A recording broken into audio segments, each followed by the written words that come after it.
Well, good morning, everyone. Good morning, Council. Good morning. Morning, Ms. Clancy. Before we get going, we may have a little bit of a delay actually starting at this point through no fault really of anyone. So I just kind of wanted to come out, though. Maybe we go sidebar, kind of talk about what the schedule is, and just so everybody's aware that we're trying to get this moving. So, Council?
All right, so at this point, what we're going to do is we're going to be in recess, and we'll come back as soon as we can in regards to this. We'll resume the trial at that time. Okay, thank you. Board, all rise.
back in session. You may be seated.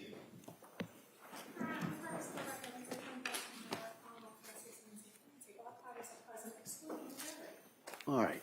Counsel, we ready for the jury? Yes. All right.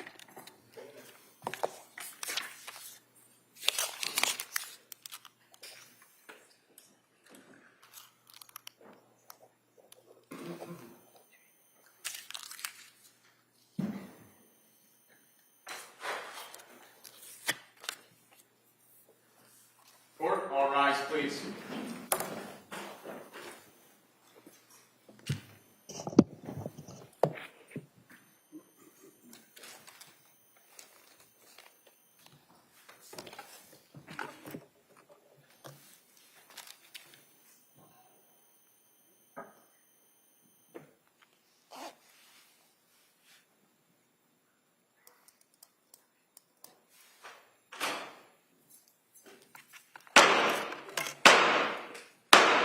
Hey. All persons having anything to do before the Honorable William Sullivan, Justice of the Superior Court, now sitting in Plymouth, within for the Commonwealth. Draw near, give your attendance, and you shall be heard.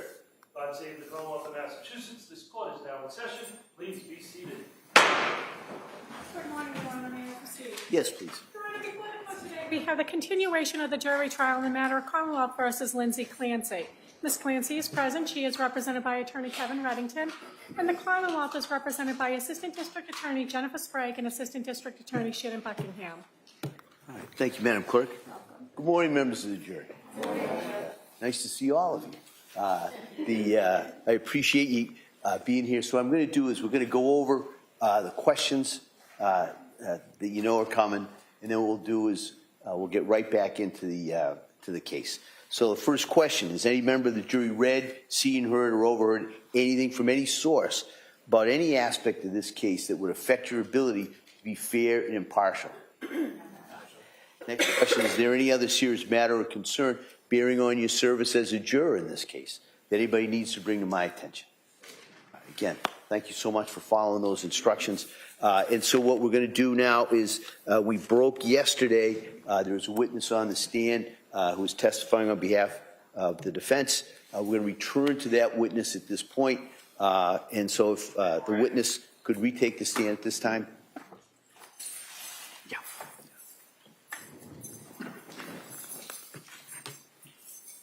Good morning. Do you solemnly swear that the testimony made in the truth of the court and the jury that the happening between you and the law and the defense shall be the truth of the truth and the truth of the law? I do. You may have to say it. Thank you. Good morning, Doctor. Good morning, Your Honor. All right, Attorney Reddington. Thank you, Judge. Sir, I'm going to try to just redirect towards the interview that you had of Lindsay regarding her journey. On November 29th of 2022, do you recall which healthcare provider she visited?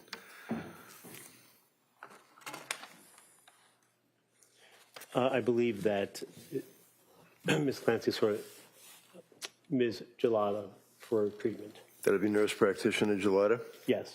Do you know what she complained on November 29th that her symptoms were?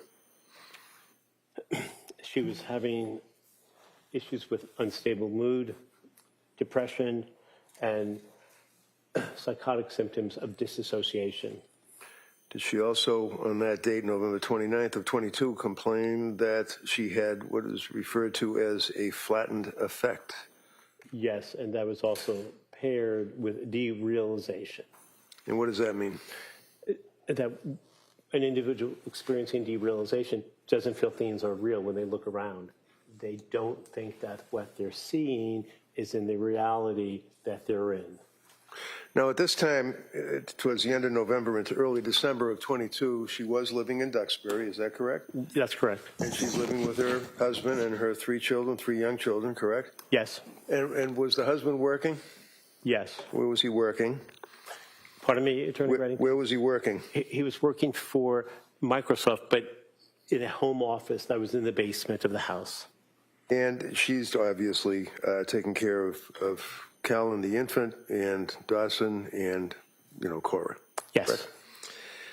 And the kids were in school a couple of days a week in the preschool, the Little Sprouts or something like that, right? Yes. So did she improve at that point, sir, or did she end up going to South Shore Perinatal Clinic on December 2nd? She did not improve. She was getting worse. She did go to the South Shore Perinatal Clinic. And would that be on December 2nd? December 2nd, yes. And what was the reason, what were her complaints that brought her to South Shore Perinatal Clinic on December 2nd? She felt that her brain was damaged. She felt that she should kill herself. And she's never going to get any better. Did she also express fear that people could hear her thoughts and that anything adverse would happen in her life regarding being a mother and having children? Yes, that's called thought broadcasting. And what was her concern about the children? Her concern was that when people could hear her thoughts, her children would be removed from her care. Now, and keep your voice up, please. Yes. Did she indicate, and I quote, that she had bad and intrusive thoughts, and she didn't even feel that they were like mine, telling me I should kill myself, my brain is damaged, you're never going to get better? Yes. And did that type of intrusive thought or persecutory thought continue for a period of time? Yes. So it got Did it worse. get so bad that she ended up doing something? Yes, that's correct. What did she do? She called the suicide hotline. And do you know when that was, sir? That was December 4th, 2022. Did she receive any help from the suicide hotline? She did not. Why is that? They told her she did not meet the standard of care because she And- did not have a plan. Did she call the suicide hotline again, if you're aware? Yes, she did. Do you know when that was? Was that in December? Yes, I believe that was perhaps the following week around the 15th, but I'm not positive about that. Did she receive help on the second call that she called the suicide hotline? No, she did not. Can you tell us at this point now, we're talking about in December, let's say towards December 15th or thereabouts, what were her symptoms at that time regarding any complaints or observations that she had about paranoia or things of that nature? Yes. She was having paranoid symptoms of psychoses, and she was getting more depressed.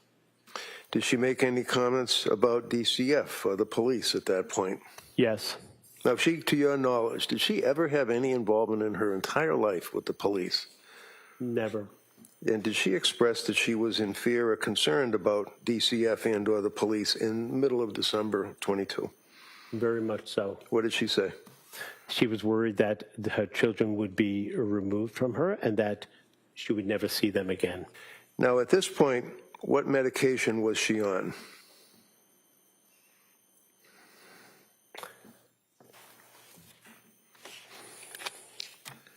First paragraph, page 9.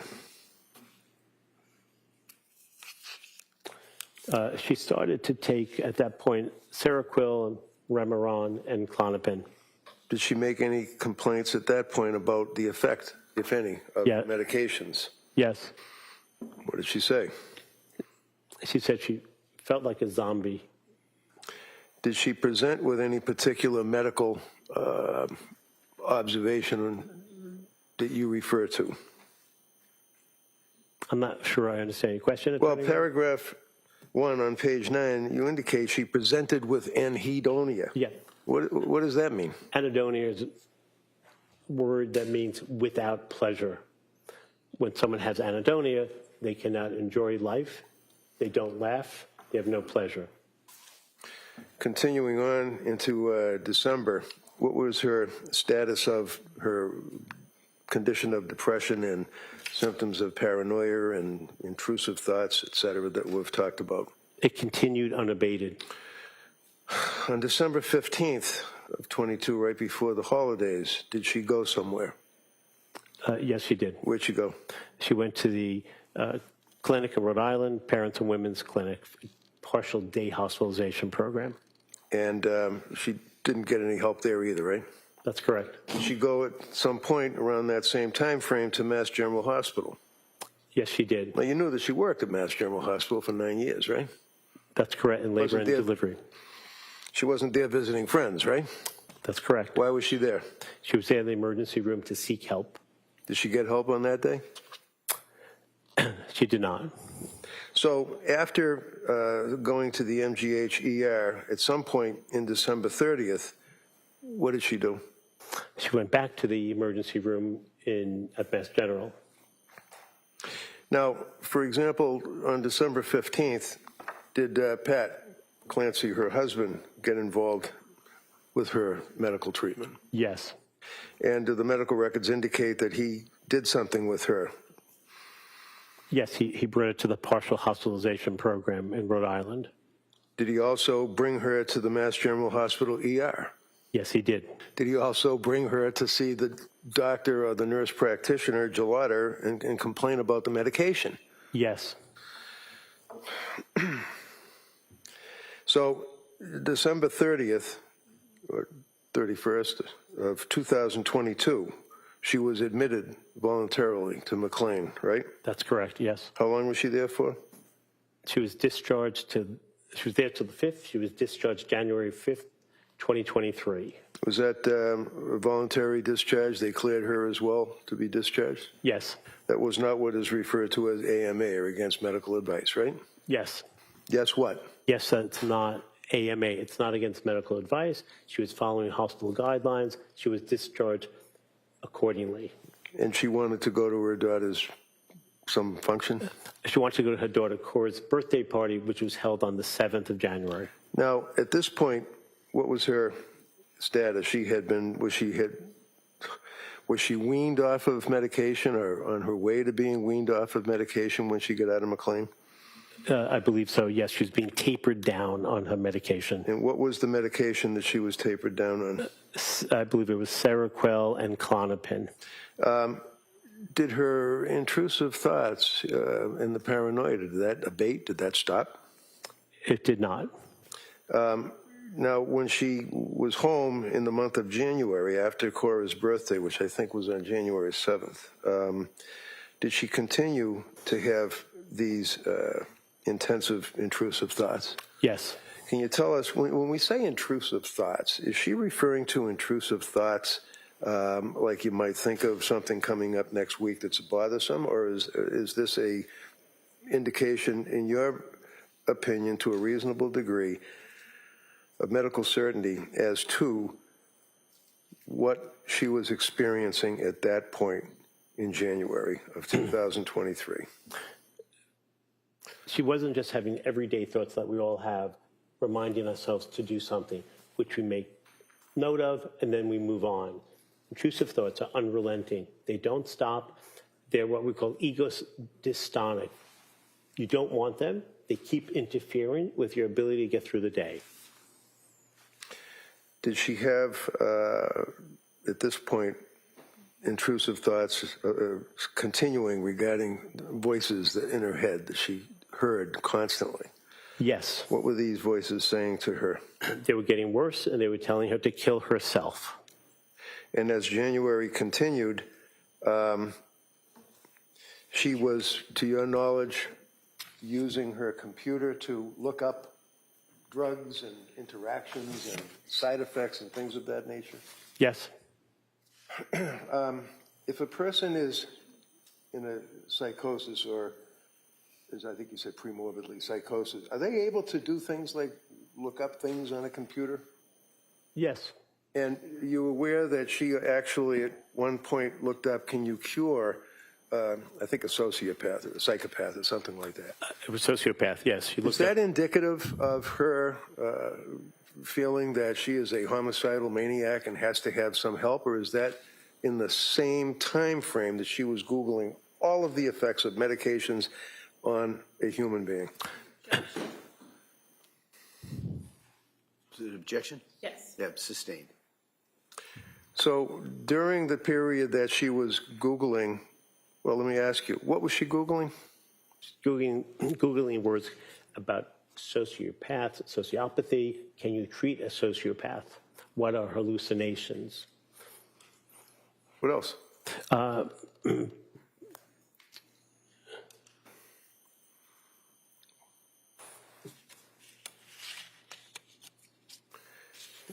Bear with me one moment, if you don't mind. Well, you had a chance. Did you look at the Google searches that she had Yes. done that's in evidence and the jurors were able to look at it? Yes. Did she continue to Google the effects of medication, psychosis, numbness, heaviness, unable to, things like that? Yes. All things that are related to the way And if she a was person feeling. is in a psychotic state, are they able to continue to Google and use a computer to look things up? Yes. They're able to use a phone? Yes. People who are in that state can do things they've done before. New tasks may be difficult, like changing a tire, but if you looked up things on the internet, you can look them up again. If you drove a car, you can drive a car. Now, the morning of January 24th, I believe she went somewhere. Is that right? Yes. Where'd she go? She's taken her daughter to a pediatrician, a standing pediatrician appointment. And is it your understanding, to a reasonable degree of medical certainty, that a person who's in a psychotic state is able to drive a car for a short distance, go to an appointment, and interact and talk to people? Yes, they can do everyday tasks of living.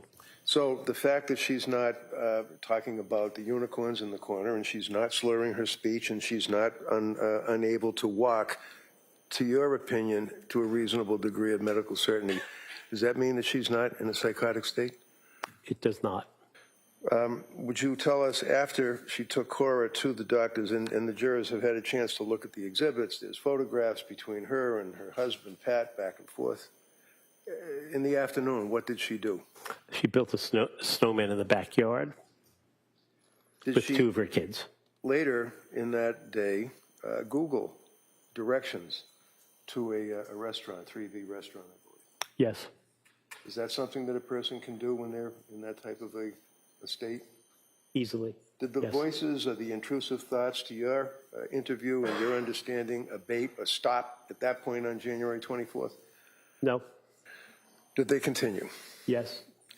And did she communicate by text with her husband about getting dinner and getting something from CVS? Yes. And what was it? Was it Pedialyte? Pedialyte or Flexlax, it's a stool softener for her child. And that's something that was prescribed by the doctor, right? Yes. Does that make sense, that if somebody is in a state where they're having these symptoms, that they're able to remember that the doctor wanted the child to have Pedialyte, and she tells her husband to get Pedialyte? Yes, it does not interfere with that type of everyday living. She indicated to you, sir, that that evening after the husband had, oh, by the way, was it your understanding from talking to her that the husband had taken trips, gone away for weekends, gone on ski trips, had brunches with his friends, and was out of the house on a regular basis? Yes. That night is when the children were killed. Is that correct? Yes. And we've heard repeatedly about the circumstances of the going out the window and the weather and the damages and the injuries and going to the hospital. Doctor, based on your review of all of the medical records, did you administer any testing, by the way, to her? Like you were talking about psychological testing? Yes. And what were the psychological tests that you performed? Initially, I did a mini mental status exam, MMSE. It's just a common test Wait a about minute. orientation. I'm sorry, I didn't understand that. Oh, NSE? What is that? MMSE, mini mental status examination. Very common test, Okay. demonstrating whether someone has a field of knowledge, who's the president, what direction should travel, and basic things like where are you, what day is today, who are you. And then I did another test as well. What other test was that, sir? That's the HARE psychopathy checklist, HARE. And what does that do? That's a measure of antisocial personality disorder. And do you have an opinion to a reasonable degree of medical certainty based upon the scale that you used to assess whether or not Lindsay Clancy had anti-personality disorder? Yes. What was the result? The result is that she does not have any type of antisocial personality disorder, also known as sociopathy. In addition to reviewing the medical records and testing and meeting with her, did you also interview third parties? Yes. Is that referred to in the psychology as collateral contacts? Yes. And you reviewed and interviewed a number of people in her family or friends or people in her social circle, is that correct? Yes. Can you tell the jurors, sir, to a reasonable degree? Well, let me ask you this. Are you familiar with Mass General Hospital doing a major research program on postpartum psychosis? Yes. And did they publish an article, a significant article, regarding the circumstances, symptomology, and things of that nature of postpartum psychosis? Yes. And would you agree, sir, that the symptoms of postpartum psychosis would be depression? Is that one? Yes. Did Lindsay, to your opinion, have depression? Yes. And were there indications from your review of the medical records that she felt low, flat, tearful, emotional, crying? All of those things, yes. Did she also express anxiety, feeling tense, nervousness? All of those things, yes. Did she also express feelings that she was withdrawn, not able to socialize with people, wanting to talk or be near others? All of those things as well, yes. She indicate that she felt tired, heavy, without energy? Absolutely, yes. Did she indicate that she was having a harder time taking care of her children? Yes. Did she indicate that she was having issues regarding personal hygiene, not bathing, things of that nature? Yes. Did she indicate that she had severe confusion in actually hearing or seeing things that aren't there? In her case, it would not be seeing, that would be visual hallucinations. But did she complain of hearing things that weren't there, hallucinations? Yes. Did she complain of thoughts and beliefs that were not within reality and that she was in a disassociated state, out of reality? Yes. Did she indicate that, did you observe that there were circumstances where she exhibited increased energy, activity, productivity, otherwise known as hypomania? Yes. Did she complain that she had racing thoughts, a, quote, busy brain, end quote, increased creativity? Yes. And when she said in your review of the medical records that she was having a busy brain, did she express the fact that she would get confused and that she thought her brain was damaged? Yes, that's correct. Was she restless and agitated, unable to keep still, Yes. unable to sleep? Yes, extremely unable to sleep. So can you tell this jury, sir, in your opinion, to a reasonable degree of medical certainty based upon all of what you have reviewed, all of what we have talked about, all of what you have considered, as to whether or not at the time of this incident resulting in the killing of these 3 little kids that she was suffering from a mental disease or defect, such as that she lost substantial capacity to appreciate the wrongfulness of her act, or, in the disjunctive, was unable to conform her conduct to the requirements of the law? Yes. Tell the jury what your opinion is, please. My opinion is that she did have indeed a mental disease or a defect. That's a legal construct, not a DSM-5 one, but she had bipolar disorder with postpartum psychoses. In addition, she was unable to conform her behaviors to the rule of law, and she had no appreciation for the wrongfulness of her act. Thank you, sir. You're welcome. All right, Kamal?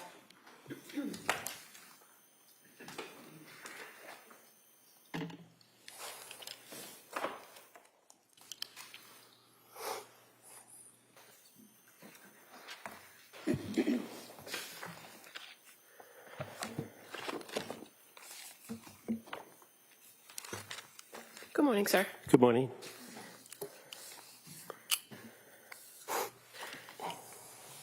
So yesterday, when you first took the stand, Attorney Reddington asked you a little bit about your background. Recall that? Yes. And you, in this field of being a psychologist and a forensic psychologist, you circulate a curriculum vitae where all that is outlined, right? Yes. And fair to say, you testified yesterday, and on your curriculum vitae, you speak briefly about the fact that you have previously testified for the Commonwealth, you said, as well as for the defense, correct? Yes. You referred to defendants and respondents, right? Yes. And so one of the things that you've done in the past is to be what's called a qualified examiner, right? Yes. You are currently not actively doing those examinations, are you? I actually have done one, but I don't actively do that anymore. Okay. And so in those respects, is that when you say you testify for the Commonwealth, is that primarily the work that you would do where you say you testify for the Commonwealth? Yes. And in those evaluations that you do, is it fair to say that you're actually an independent contractor with a company that contracts with the Department of Correction on those cases? Those are what qualified examiners are. That's correct. That's how you become a qualified examiner through the DOC. Right, and you're an examiner, a qualified examiner, is retained or takes work in doing evaluations in order to perform independent assessments, are they not? Yes. So they're not hired by the Commonwealth.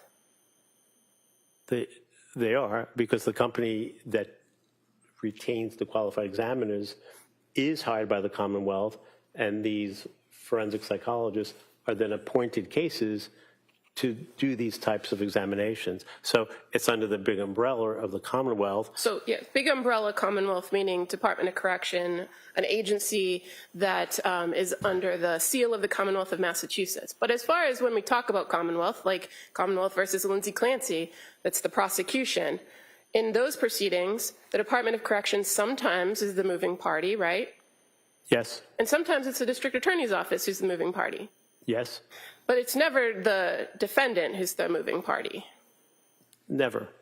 And in those types of proceedings, sometimes if you opine a person is what they call sexually dangerous, you would testify for the Commonwealth, right? Yes. And if they're not, or if you find that they're not sexually dangerous, you'd testify for the respondent. Yes, we're neutral. So you're not Testify with the testifying facts. for the Commonwealth. You're, as in the prosecution, you're testifying under the big umbrella of the Commonwealth. I think it's a matter of semantics, because if you do an evaluation and you render an opinion that this patient is sexually dangerous, when you testify, you are working with the district attorney's office and you review your case with the DA. And the way I see it is that you're testifying for the Commonwealth as an independent examiner, but on that day, you're testifying for the Commonwealth or that DA's office. And you haven't done that work in closely a decade, fair to say? No, that's not true. Well, pre-pandemic, correct? That's not true. So when was the last time you testified for the Commonwealth, meaning the prosecution, in an SDP proceeding? So I was assigned a case through Suffolk County, the Sexual Dangerousness Unit, by ADA, Kelly Ryan, Kelly. And I did that evaluation on July 2nd, 2026. And have you testified at a probable cause hearing for that? No, I wrote a report which was in lieu of testifying. Where you opined that somebody was sexually dangerous? Yes. Okay. Fair to say, though, the majority of your work here in Massachusetts over the last few years is contracted with the Committee for Public Counsel Services, correct? Yes. And for the fiscal year of 2024, you were paid by CPCS in the open checkbook for approximately $340,000 worth of time and work. That's about right. We get paid a fixed rate. It's a government rate that's assigned to all examiners. And for the fiscal year of 2025, it was approximately $300,000 that you were paid through the Committee of Public Counsel Services. That sounds about right. You also indicated yesterday that you have known Attorney Reddington for a number of years, correct? Yes. Fair to say you've done quite a bit of work with him over the years? That's an expansive term, but It I work just with requires him. a yes or a no. Yes. And you've also testified that you have your doctorate in clinical psychology, right? Yes. And you testified yesterday, or you told us a lot about your military experience, but as you sit here today, you are not a prescriber of medications here in the Commonwealth, are you? I am not. You And I don't was have not. I was not yesterday either when I was asked about that. Right. You told us all about your experience in the military and having that limited ability to prescribe years ago. But as far as you sit here today, and in your evaluations that you do today, you don't do forensic psychiatry evaluations, do you? That's correct, but I just want to clarify for a point of accuracy. I was not in the military. I worked for the Department of State. I believe I said your work with the military, but thank you. So here in Massachusetts, you conduct primarily you conduct evaluations in forensic psychology, correct? Yes, for the most part. And you are aware that there are particular standards for forensic psychologists working within the criminal justice system, right? Yes, but just to be a little more clear,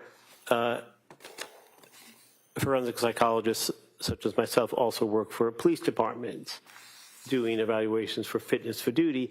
So although they're law enforcement, they're not engaged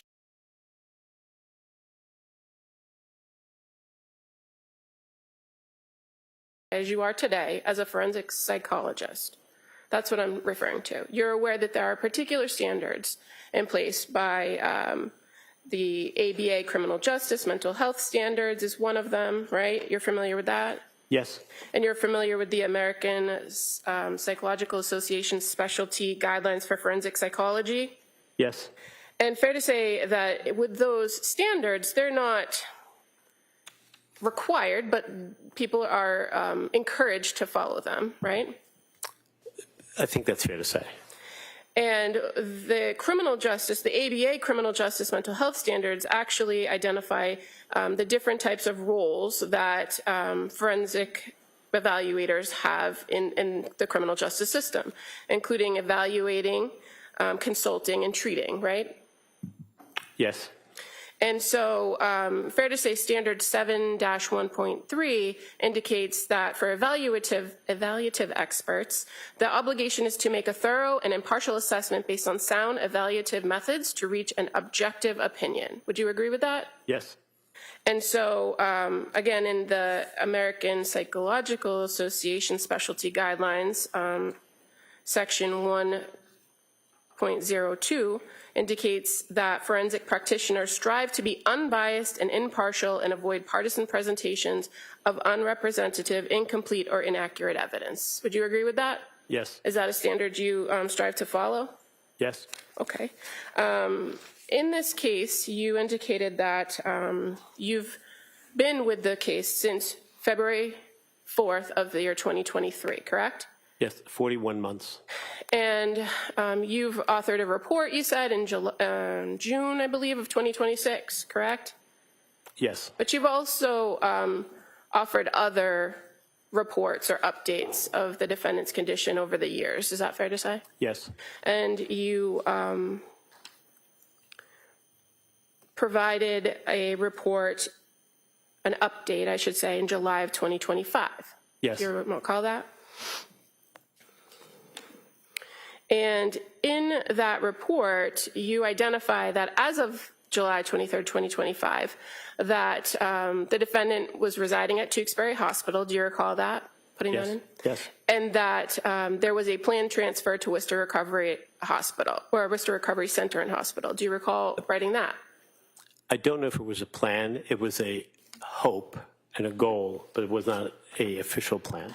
Well, I can provide you with your report if you'd like to review, but it reads, currently, Ms. Clancy resides at Tewksbury Hospital with a planned transfer to Worcester Recovery Center and Hospital. That sounds sound right. right? Yes. Okay. And that she is presently medication stabilized and is in the process of discontinuing most, if not all, psychotropic medications, demonstrating an emerging capacity to stabilize without them. Do you recall writing that? Yes. So in July of 2025, it was your opinion that she was stable and she would be, hopefully, as you say, transferred to a different facility, correct? Yes. And you're aware that currently she's still at Tewksbury Hospital, Yes. and currently she's still taking psychotropic medications. That's true. Yes.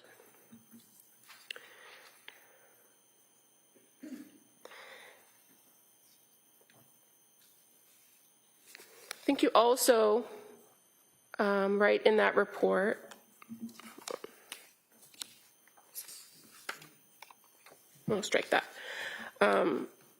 Going back to your most recent evaluation in June of 2026, you would agree with me that in an evaluation for criminal responsibility, being a forensic psychologist, it's really important to be as accurate as possible in your reports, correct? Yes. You want to make sure you get the facts right, right? Yes. Because your evaluation is not just based on what you learn from the individual you're evaluating, but also an independent review, an unbiased review of the records of the facts. Is that fair to say? Yes. Okay. So in your report, you indicate that the period of evaluation that you had with this individual is approximately 45 hours. Do you recall writing that and testifying about that yesterday? I think I actually said I've met with her a total of 45 hours, but the evaluation was more than 35 hours, and I think it was 37 hours. Okay. And you also said yesterday that in addition to that, you've met with her several other times for a total of approximately 60 times at least. Not 60 additional times, but in total, yes, since the court trial has started a few weeks back. Okay. Is that typical for you to spend 35 hours with a person that you're evaluating? It does happen, but it's not typical. You also indicated yesterday that one of how you became involved in this case is Attorney Reddington called you and asked you to go check on the, I think you said mental well-being. Is that what your Mental testimony health or mental well-being at the time of her admittance to Brigham and Women's Hospital, which was roughly late January 2023. And your first time there was February 4th, correct? Yes. Were you examining her as a potential patient at that point? I was examining her as a colleague and friend of Attorney Reddington to see how she was faring. There was no predetermined notion whether I would be interested or willing or even offered the opportunity to take the case. I was just going to meet with her, given the fact that she was in a bed in ICU, locked to the bed frame, and no one was able to visit her. So you went in to visit her? Yes. And when you went in to visit her, you indicated that she had recently been extubated in your testimony yesterday. You're aware from the review of the records that she was extubated on January 28th. Yes. So the difference between January 28th and February 4th, I didn't know the date at that time, but I knew she was able to breathe on her own and express And you're aware, verbal language, yes, expressive language. You're aware that she had been communicating with staff at the hospital, including psychiatrists, right? I don't know if I knew at that time, but I knew she had been speaking with the doctors and staff, Well, but not specifically who it was. A person who goes through major trauma and is at a hospital and has made suicidal attempts, in your opinion, it would behoove the hospital to have that person talk to a psychiatrist, correct? Overall. Yes. Now, in addition to meeting with the staff and the psychiatry team, prior to your arrival, were you aware that she had an attorney that had came to visit her a few times? Not Mr. Reddington, but a different attorney. Yes, I don't know how many times, but I am aware that there was an attorney, Gallup, who was somehow involved in the case. Okay, so there was somebody that came in to see her prior to you coming in to see her. Yes. Now, you testified yesterday that you performed a mental status exam that day on February 4th. Do you recall that? I do. Where in your report or the previous report from July or your June report do you outline the results of your mental status exam? There is none, because if someone's not capable of just explaining who they are, where they are, and if they're clear of mentation and thinking, then I'll meet with them. But if they're not, I won't. So it's a sine qua non. You do that just to make sure you can keep meeting with them and that they are able to understand what you're talking about. Standard practice. But you indicated yesterday that she did know who she was, right? Yes. She didn't know where she was. Yes. But I believe your testimony was that she did remember what happened, but she was foggy as to what happened. Yes, that's correct. And she actually, according to your testimony yesterday, asked you for your phone or to access your phone to make a phone call. Was that correct? Yes. So she was able to communicate with you. Yes. She asked you for something and you clearly understood what she was asking for. Yes. And you indicated that she asked to call her husband, right? Yes. Had you spoken with her husband before that time? I did not speak with him at that time. I didn't know him, and I had not spoken to him prior to that time. So how'd you get the phone number to call him? I did not have the phone number to call. So she provided you with a phone number to dial so that she could call him on speakerphone, right? Yes. And she remembered the number? Yes. And so you indicated on that day, on February 4th, that she left a voicemail, right? Yes. So in that voicemail message, were you able to identify that it was Patrick Clancy's phone? Did it say, hey, this is Pat, leave a message, or something to that effect? I don't remember the salutation from the voice recording, but there was no evidence that it was not Patrick Clancy. And as far as her confidence in the number, she gave it to you with no issue, did she not? That's correct. She didn't have her own cell phone to refer to, did she? That's correct. Or a pad of paper where all the numbers were written down? She didn't? You indicated that she left a message. Do you recall what the message was? She expressed a love for him, wanted to know how he was doing, and that was pretty much it. And again, you said that you didn't write down what the mental status exam was, but the fact that she was able to relay that message, was it clear and coherent what she was saying? Yes, mental status exams are multiple levels. Different things are asked. If you don't know where you are, it doesn't mean you can't have a conversation with someone. And she was able to have a conversation with you that day. Yes. Now, you said you went back on February 6th and met with her again, correct? Yes. And you guys made another attempt at calling Patrick. Yes. Again, did you remember the number? No. Did you have it stored in your phone? No. Did she provide you his phone number to call? Well, it was in my phone. I could just look it up in my phone. I didn't write it down. I didn't enter his name.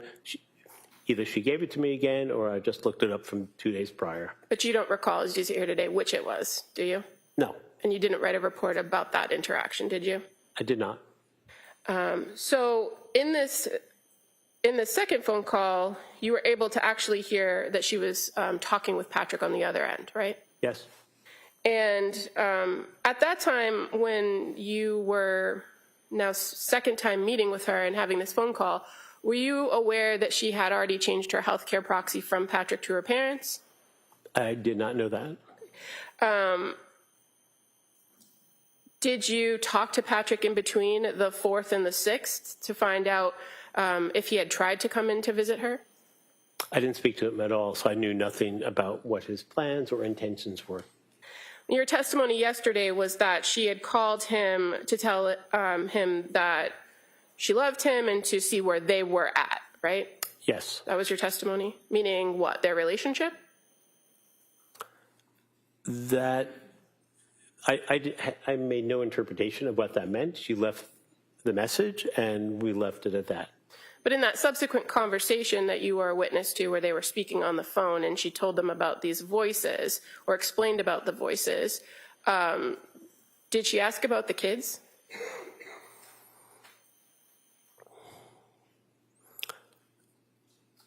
She did not, as I recall.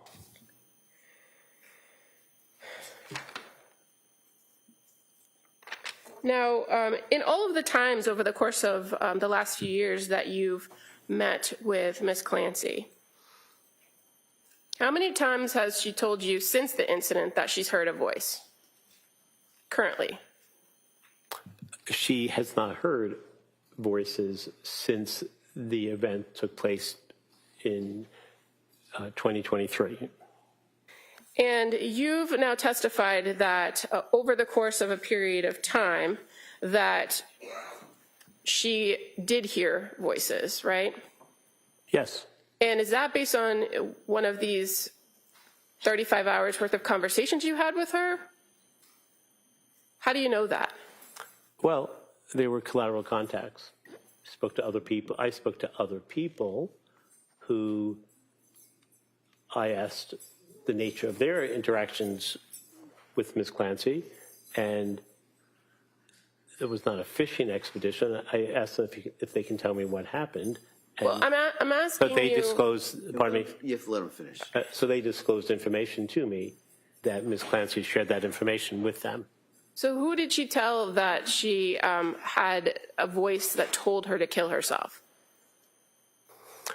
She spoke to a chaplain named Sheila Kavanaugh, who I spoke with, and Chaplain Kavanaugh told me that Ms. Clancy told her that she heard a male voice instructing her to first kill her children and then to kill herself.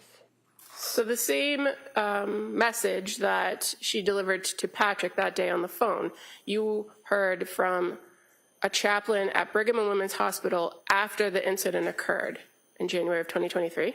Yes. And so from all of the records that you reviewed of her treatment and all of the interviews with her family, who did she tell that she heard voices telling her to kill herself? I believe she told family members. Which family members? I believe she may have said that to her mother. She, I believe, told her husband that she felt like killing herself as well. In the records with the providers, you're aware, you've reviewed them all and you've sat through all of their testimony. You're aware that when she described intrusive thoughts, she never referred to them as a voice telling her to kill herself, did they? Did she? No, she was referring to... It's just a yes or no? No. So as far as her reports of these intrusive thoughts that appear over and over in the notes, you would agree that it was simply, when asked about what they were, it was simply that she felt like she wanted to die, right? Yes, and... It's just a yes or no? Yes. Now, in your report, you go through what's called the sources of information. You're familiar with that part? It's pretty standard in a forensic report, right? Yes. Where you list all of the things that you've gone through and reviewed in compiling the information for your report. So in my sources of information, I reviewed the following, but that list is not limited to the following. So there might be other pieces of information that I may have reviewed but didn't put in the list. Okay, so not on the list are the Tewksbury Hospital records that you said you reviewed recently, correct? Yes, the 7,000 pages of those hospital notes. I didn't review all of them at the time of the report. Did you review records from the Spalding Rehab Facility? Yes. That's not contained, though, in your list, in your report, is it? I don't think it is. And you don't cite to any of the Spalding Rehab records in your report coming to your ultimate conclusions, do you? I do not. And how about the women and infant records? Did you list that in your sources of information section? I do not. She was there for 1 day. Okay, but you've testified about that, right? Yes? Did you review them at all? Yes. And as far as the McLean records, you don't list the McLean records as a source of information in your report, do you?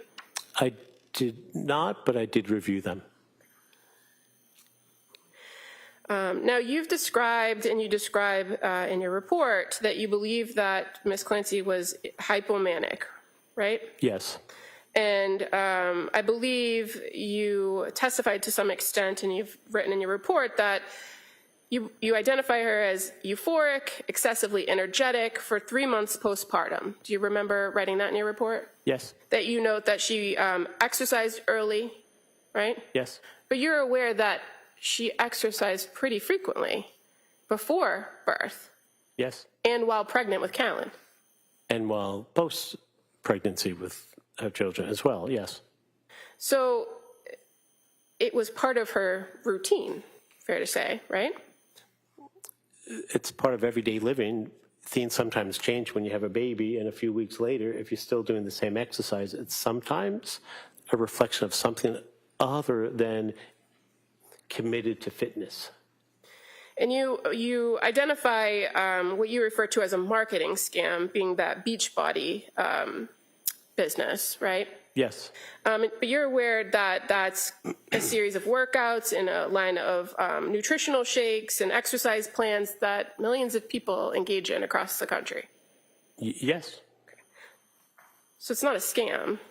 It's just a way of That's a lifestyle choice. If you do something for marketing and you lose all your money and there's no effort to get that back, it's a scam. Yeah, you've asked them, you can kind of figure out Sorry. what its definition is, so. Did she tell you she lost money with the Beachbody? Yes. When was that? It was summer of 2022 after her third child was born.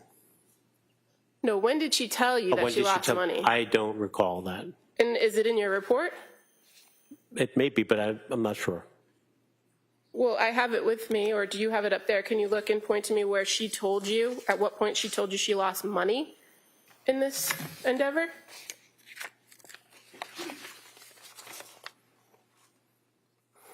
I don't know where it is. If it's here, it didn't seem relevant whether she lost money in a scam after her child was born Well, in terms of the big picture of what we're here for today. you've described it as a scam because you said she lost money. So wouldn't it be important to know if she actually lost money?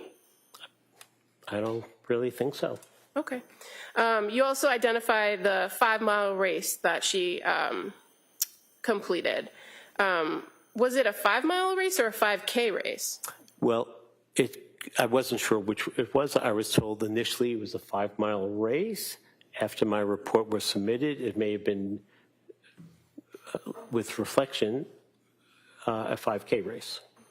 And you've sat in the courtroom each and every day of this trial, so you've heard all the testimony about the evidence, right? Actually, I've not been here every day, but I've been here most days, yes. You're also aware that prior to the kids being born, that she considered herself a runner, Yes. right? She had a treadmill at her house. She went to the gym and used the treadmill. She ran other races. Yes. Now, in your report, you indicate that part of the timeline of her medication and her decline is the September time period where she was prescribed the Zoloft, right? Yes. And you indicate that she had reported, and it's reflected in the records, that she increased the Zoloft, and that's when she couldn't sleep for 48 hours straight, right? Yes. And you're aware of what the instructions were, having reviewed everything in this case, what the pill bottle said as far as the plan for the Zoloft? I'm not sure specifically the incremental plan to go from 25 milligrams to 50 milligrams of Zoloft.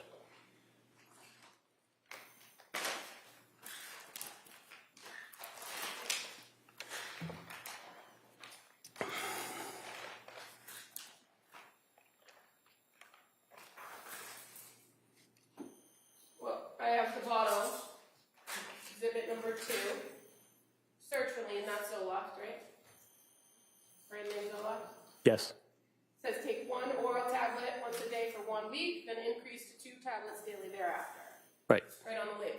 Right. That's 25 milligrams to 50 milligrams. And again, having been at the majority of this trial, you aware that there were 30 in that prescription and 23 left in the bottle when they were inventoried. Yes. And those are pills that were in Patrick Clancy's possession at the time of these events in January, you're aware, right? Yes, I believe they were in the middle console on the lower part of his truck, the lower part of the middle console in his truck. So if there's only 7 pills missing from a prescription that requires the person to take a particular dosage for 1 week or 7 days, how did she double the dose? Well, sometimes when you are given medication, you may have medication of the same exact dosage and the same exact medication another time, and you therefore may have pills that you didn't take the previous month or the month before that, and sometimes people just finish what they've had before and before they go on to the most current dose. So I am aware of what you're referring to, but I don't know if there are other bottles there that she may have had medication still in those pill bottles. Well, I'm looking at exhibit number 1, a record from CVS Pharmacy, which all of these bottles are from. And the only time a prescription for sertraline is filled is on September 15th, 2022 for 30 pills. You aware of that? Yes? So there's no prior prescription for sertraline, is there? I don't think so. Now, in your report, you also refer to 1129, and your report on page 8, paragraph 2, says on 1129, Paula Gelata. Is that supposed to be Rebecca Gelata? Yes. Okay. So it also says that she prescribed Seroquel to treat Ms. Clancy's anxiety, depressed and unstable mood, and psychotic symptoms of disassociation and derealization. Where is that in Rebecca Gelata's record that that's why she prescribed Seroquel? I'm not sure. And in fact, you were present when Ms. Gelata testified and said that she prescribed it at 25 milligrams for insomnia, not for anxiety, depression, unstable mood, or psychotic symptoms. Did she not? It's used off-label. It's sometimes medications are made for many things. Sometimes they're used off-label, not for what they're prescribed for. So that's a medication that is used for sleeping, although it's an antipsychotic. But you're aware from reviewing the records and hearing testimony that that initial prescription was for a 25 milligram dose, correct? Yes. I know you're not a prescriber, but you're aware that a dose for treatment of bipolar is significantly higher than 25 milligrams. Yes.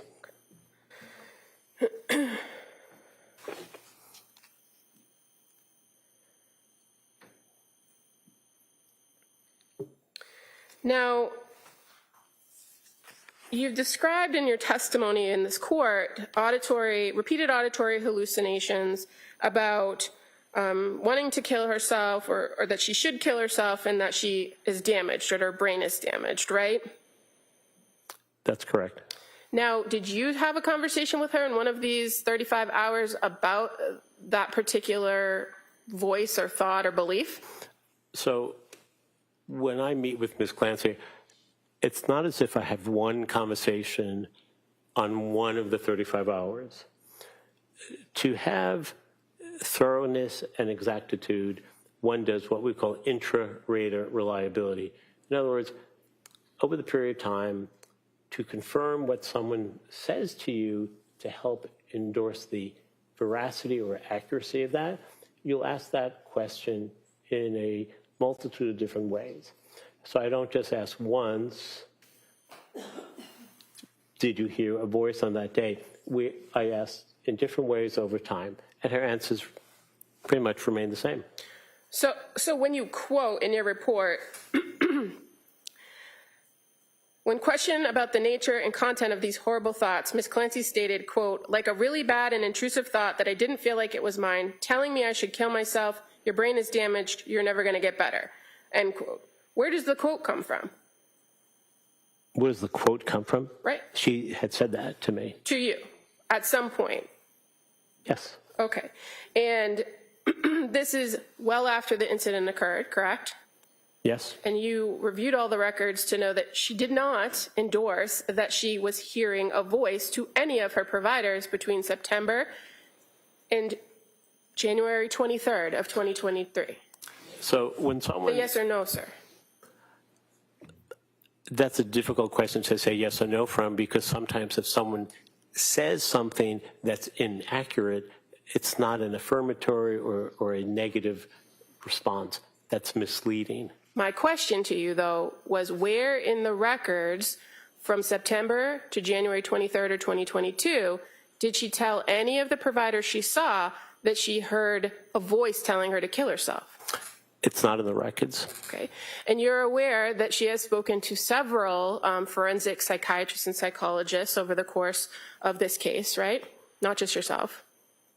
Yes, she spoke to 3 retained experts in April 10th and April 12th of 2026. And then on June 12th of 2026, 1,172 days after I initially met with her, then 1,220 days after I met with her. That's the third examiner. Well, you're aware that you're referring to Dr. Halbrin, Dr. Mack, and Dr. Satoff, correct? Correct. But you're aware that she also spoke with Dr. Resnick and Dr. Spinelli well before that. On May 5th of 2023, approximately 90 days more or less later. Yes. And you're also aware, sir, that she never told Dr. Resnick in a recorded interview, nor Dr. Halbrin, Dr. Mack, or Dr. Satoff that she heard. Sustained. Your testimony is that she told you that she heard this voice. Fair to say she identified to you that it was her own voice that she heard, correct? That's not correct. So she told you that she heard a male's voice? That's correct. When? On the night of the incident, January 24th, 2023. No, I'm referring to the fact that you've now testified that she heard this, as you call it, a persistent what's the word you use? Persecutorial voice over the course of time? Was that your testimony? So you're referring to the ongoing negative voices or intrusive thoughts that she was hearing, Right. where she felt, in fact, other people could hear those voices, thought broadcasting. So there are multiple layers here of hearing intrusive thoughts, So, but I'm asking. hearing voices so loud that she believed other people could hear her. Those are 2 separate phenomena, if you will. In those voices that you're saying she told you she heard about wanting to die or to kill herself or her brain was damaged prior to January 24th of 2023, did she say it was her own voice she could hear? It was her own thoughts? She did not identify whose voice it was. Fair to say the only time she specifically said she heard a male voice was when she recounts the events on January 24th of 2023. Yes, that's accurate. And you'd agree that there's a difference between the idea that somebody believes their thoughts would be or could be heard by others and the belief that they are being heard by others, right? Yes, it's a matter of semantics, and it's a level of degreeism. Believing and knowing, 2 totally separate things. And believing, having a fixed belief like that, would be a delusion, right? That's correct. A delusion is a fixed false belief that is unshakable and not something you get rid of either through your own efforts to tell the voice to go away or other people saying, just, for example, try to stop thinking about it. And the idea that she believed that something was wrong with her brain, or that if people could know what was happening, that the police might get involved, that is something that could happen if somebody articulates those things, right? Absolutely, it's common sense. Now, in your report, you also indicate that, in your testimony, you indicated that on January 5th of 2023, that's when Ms. Clancy was discharged from McLean Hospital, and I think your testimony was that she went in there on Seroquel and I think you indicated Klonopin, correct? Yes. And your report says Seroquel and Klonopin. You recall that? Yes. You're aware that based on the medication journal that is in evidence, that she hadn't taken Klonopin since November 27th of 2022. She had a prescription for that, and I think she may have taken some, but may not have been on a regular basis. But you've seen the pages of her journal to know that she was pretty diligent about saying exactly what she took on each particular date. Yes. Leading up to her stay at McLean and even after. Yes.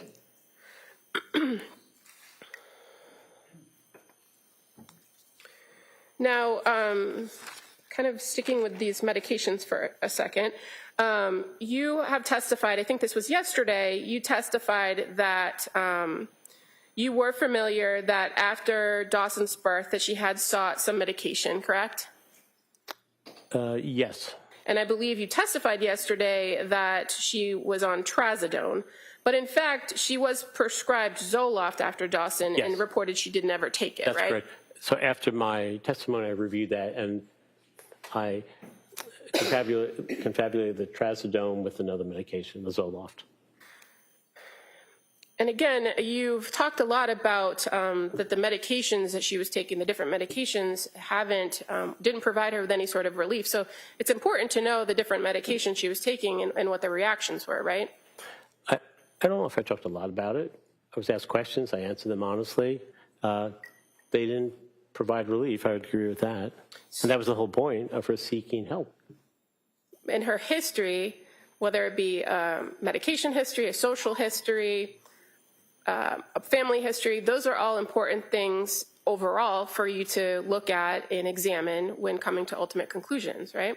For everyone, yes, of course. So it's important to be accurate when you're recalling or reporting that information. As much as possible as one can be, yes, that's true. And as far as the medication goes, I think you testified yesterday that she also took medication in nursing school, correct? Yes, she did. And having met with her as many times as you did and reviewing all these records, you're aware that those were in fact Prozac, Wellbutrin, and Propanol that she took in nursing school. That's correct. That was for her what's called glossophobia, GOLLOSPHOBIA. It's fear of public speaking. Most common fear for Americans. 85% of Americans have public speaking phobia. Pretty commonplace. But yes, those are the medications she took while she was in nursing school to go through the program. But that's not what you testified to yesterday. I think I mentioned only one or two medications. She had taken 3. Okay.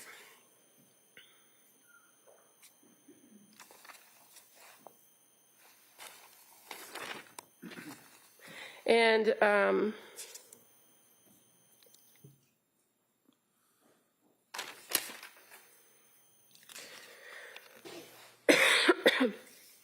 you also mentioned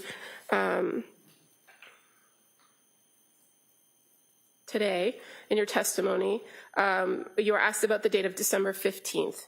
And I believe your testimony was that's the day she went to Women and Infants. Is I believe correct? so, yes. If I show you the record, is it fair to say she didn't go to Women and Infants on the 15th, but it was actually December 20th? Right. I believe she went to the Mass General Hospital ER on the 15th. And you said in your testimony today that at the Mass General ER, she did not get any help. Do you recall that testimony? She declined admission to the inpatient. She didn't want to do that. So, She didn't not get help. so Go ahead. thank you, Your Honor.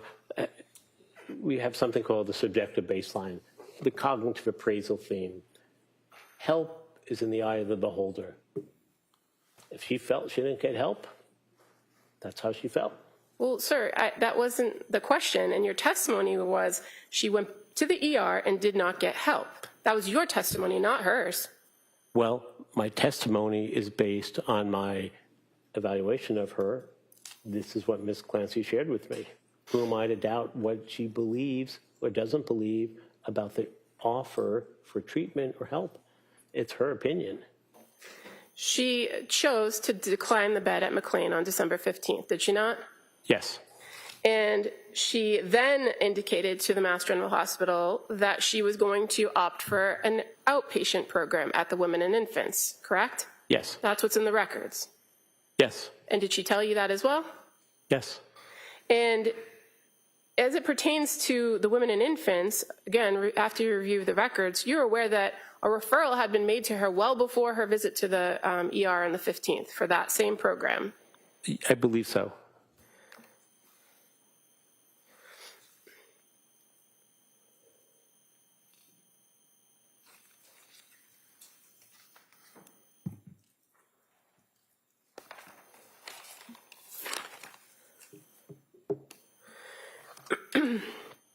Now, you've indicated in your testimony that it's your opinion that her diagnosis is bipolar disorder with psychotic symptoms, correct? Yes. And fair to say, you've reviewed, prior to your report, you had reviewed Dr. Resnick's report. I'm not.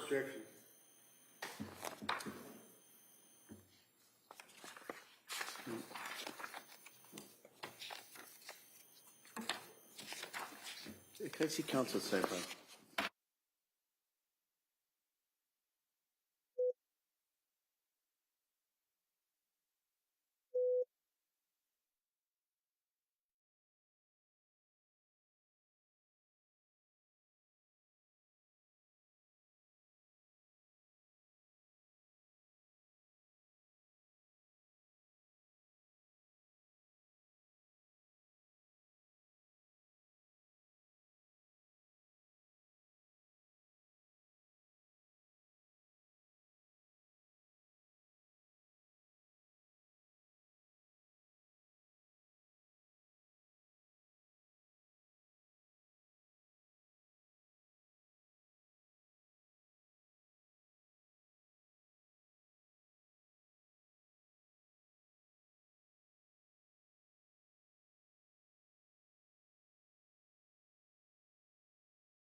Go ahead, counsel.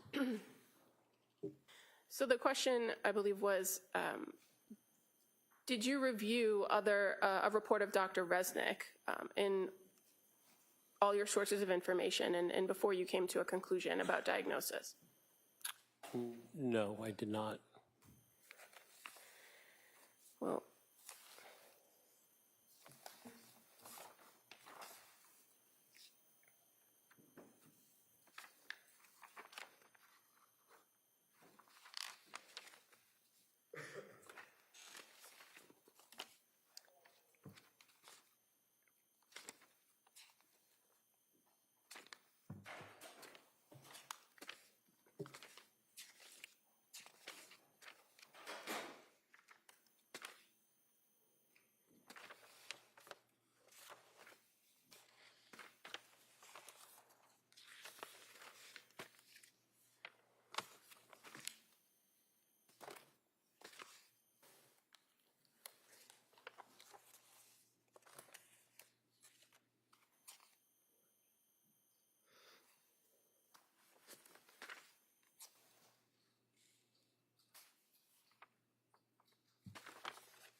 One moment, sorry.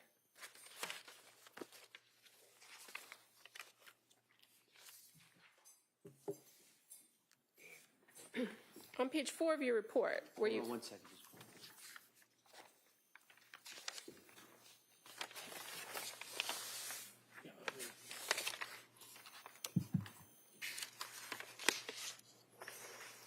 Okay, I'm sorry, Counsel. On page 4 of your report, where you list the sources of information, you do identify as number 24, forensic psychiatric evaluation of Philip J. Resnick from 9/27/24, do you not? I do. And so that's something you reviewed. I didn't draw my opinion. That wasn't the question, sir. Well, All right, hold on. Ask the question again. Go ahead. Did you review his report? That's not the question.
So the question, sir, is did you review Dr. Resnick's report prior to authoring your report or coming to your conclusions about diagnosis? I reviewed part of that report. And in my report, I perused through the reports. I did not review all of that report from Dr. Resnick or Dr. Spinelli, for that matter. Okay. Now, in talking about your review of records, you indicated that there are several thousand pages of Tewksbury Hospital records, correct? 7,001 page. And did you review all of those? I would say I looked through them, but I did not read every word on every page. They do have a tendency to hang together and are replicative as well. Were you aware that on May 26, 2023, that the defendant was observed by staff in a note stating that she was visible along the unit hallways, self-propelling her wheelchair with her one-to-one staff, that she had a visit with her mother who brought dinner for her, they ate and played games during the visit? Are you aware of that? On May 26th. May 26 of 2023. 2023. So 3 years ago and a few months? I don't know that. I don't remember. That would have been approximately 4 months after the incident and on the date of Callan's first birthday, right? Yes, but you asked if I remember that event, and I don't. You don't, or you do? I don't remember that she was seen with her mother on that day who brought food, and she was seen using a wheelchair to travel down the hallway at the hospital. I don't remember. If I tell you that was read from page 176 of the Tewksbury Hospital records, would you agree with that? I would not doubt that. And on December 24th of 2023, were you aware that the defendant was observed at Tewksbury, monitored on one-to-one for safety, that she accepted medication, meals, and snacks, she spent time in the TV room or sitting outside her room, utilizing phone, and visited with family? Do you recall that, reading that note on page 613 of the Tewksbury records? Of 2023? Yes. Honestly, I don't. And that would have been Cora's birthday. Okay. But would you agree with me that if I read that from page 613 in the records, that that would be within that 7,001 page of the record? I would not doubt that. How about on January 24th, 2024, where she's observed in a note from Tewksbury State Hospital on page 674, saying, where the note reads, patient was visible in the milieu, engageable with both staff and select peers. Patient accepted select medications as her baseline, that she was pleasant during interactions, self-propelling in wheelchair in the halls, spending much of the morning and early afternoon in her room and hall on her electronics. Do you recall reading that record? Not specifically. And January 24th, 2024 would have been the year anniversary of the incident, correct? Yes. But if I read from page 674, you would agree with me that that's part of the Tewksbury record. Yes, I believe it's part of the record. And on May 26th of 2024, from page 922 of the Tewksbury record, patient monitored one-to-one for safety. She's been monitored for high suicide risks, accepted medication, says BFK and snacks. She spent some time in the TV room or sitting outside her room utilizing phone. Would you agree that that's a fair reading of page 922? I have no reason to doubt that. Okay, and that she's also observed on that same day, visible on the unit while utilizing her phone outside her room, was able to make her needs known appropriately. Patient was observed playing dominoes with peers in the TV room. That was later in the day on May 26, 2024, which would have been Callan's second birthday. I would believe that that record's probably accurate. I don't remember looking at that record specifically. How about on September 30th of 2024, page 1229 of the Tewksbury record, where it's noted that she was visible in the unit, attended startup/coffee group, assisted with she was assisted with ADLs as needed. She was in safe behavioral control for the duration of the shift. And that later it reads, patient visible in the hallways, seated in her wheelchair outside her bedroom, using her cell phone, pleasant upon approach, social with select peers. That would have been on September 30th, 2024, which would have been Dawson's 5th birthday. Do you recall reviewing that in the record? Not off the top of my head, but I have no reason to doubt that it's not an accurate record.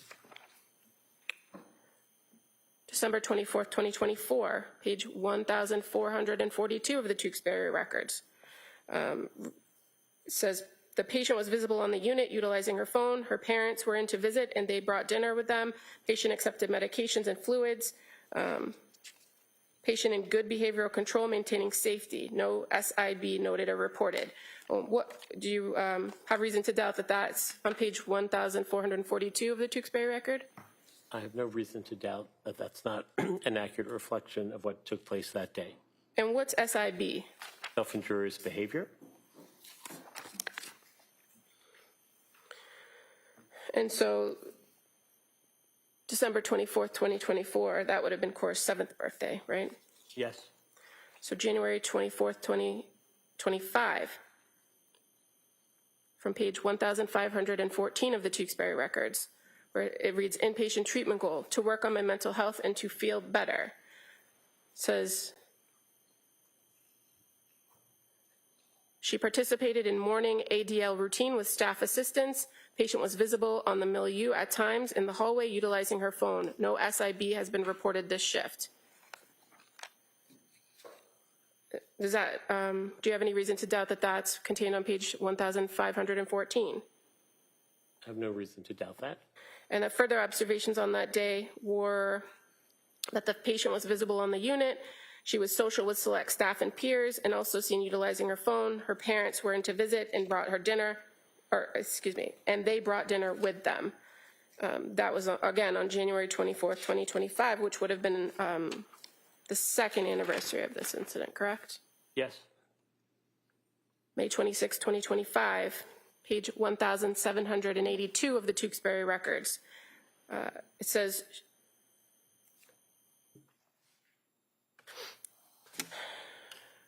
she did not engage in any SIB. She was visited by her parents this shift. She attended startup group and watched TV. That would have been on May 26, 2025, which would have been Callan's 3rd birthday.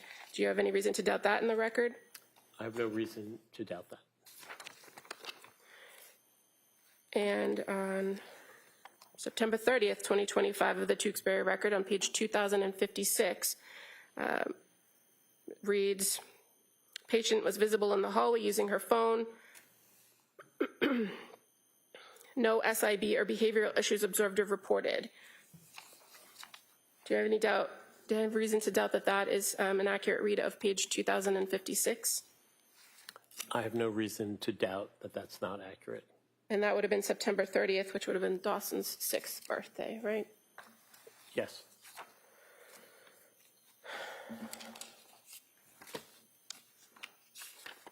And on December 24th of 2025, page 76 of the patient notes in the Tewksbury Hospital records, it reads, ate breakfast, refused lunch, took snacks, utilizing phone, assisted with ADLs, spent some time in the TV room, attended PT, resting in bed after lunch. Do you have any reason to doubt that is contained within the Tewksbury records on page 76? No. And December 24th would have been Cora's 8th birthday, correct? Yes. And on page 152 of the Tewksbury records, January 24th, 2026, of this year.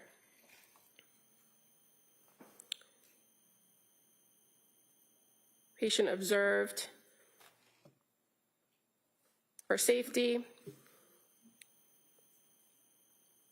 assess mental status, encourage safe behavioral control, monitoring for abrupt behavior change and attempt to prevent escalation or self-harm, encourage patient to participate in groups. That on this particular day, she was also observed compliant with meds, ate breakfast, participated in coffee group, visible in the hallway utilizing her phone, later visited with parents, and had an early lunch. That was on January 24th of 2026. Do you have any reason to doubt that's within the records? No. And that she was later observed to not have any SIB or behavioral issues, again on January 24th, 2026. Do you have any reason to doubt that's contained within the Tewksbury records? No. No. And again, you reviewed or looked at some of them, but not every one of these. But these are already currently in evidence, correct? Yes. Your Honor, I would move to admit these excerpts as the next exhibit, please. Any objection? No problem. All right, that may be admitted.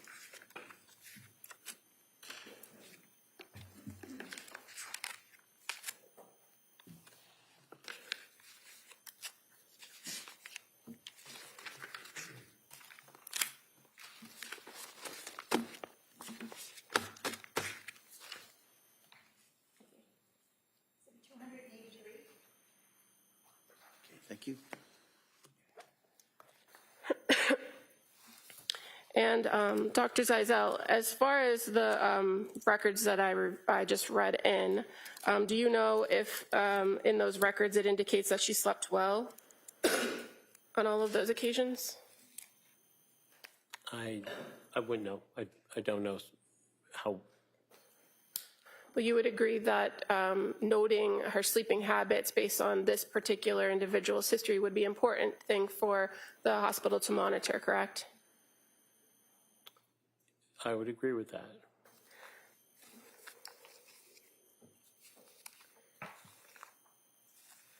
Now, in this particular case, well, let me ask you, are you familiar with the concept of confirmation bias? Of course. And fair to say it's pretty prevalent in most areas of science and forensic psychology and psychiatry, correct? It courses all domains of work and life. And as far as confirmation bias for psychiatry or providers, fair to say that clinicians are warned that they may lean towards or support their own theories and overlook contradictory evidence, and that you have to be aware of that, correct? Yes. And again, in forensic psychology, the goal is to render an objective opinion, right? Yes, the facts come to you. You don't go to the facts. Okay. And there's a danger for clinicians and forensic psychologists of quickly forming an initial diagnosis before having all the information, correct? Yes. And that confirmation bias accounts for the fact that a lot of times people, clinicians and providers will cling to diagnoses and interpret subsequent information in light of that kind of already perceived idea. Is that fair to say? They cling, I just want to make sure I understand what you're saying. They cling to a diagnosis? Well, once a diagnosis is reached, they cling to that diagnosis when interpreting subsequent information. That happens, yes. And, but you would agree that in practice of forensic psychology that it's important not to do that, right? Particularly with the guidelines of criminal responsibility where you don't need a diagnosis. You just need a mental disease or defect. But diagnoses are helpful in understanding whether the person was suffering from this legal construct of a mental disease or defect, correct? That's fair to say. And it's fairly accepted in the field that if somebody has a disorder or a diagnosed mental illness, that they then in turn suffer from a mental disease or defect. Or could. Or could, because you can have a phobia. Doesn't mean you have a mental disease or defect. If you're afraid to jump out of airplanes, it doesn't make you ineffective and have a defect or a disease. So yes, it Can I could. ask you to keep your voice up? Yes, Ron. So it could, but it doesn't always have to. Thank you. Of course. And you're aware of the danger of this idea of confirmation bias of having multiple relationships and conflicts in this type of work, correct? Yes. And that's why it's important not to be treating somebody as a patient when you're also evaluating them for this type of legal issue, right? Of course, you cannot be the therapist and the examiner. The therapist is an advocate. The examiner looks for the truth. And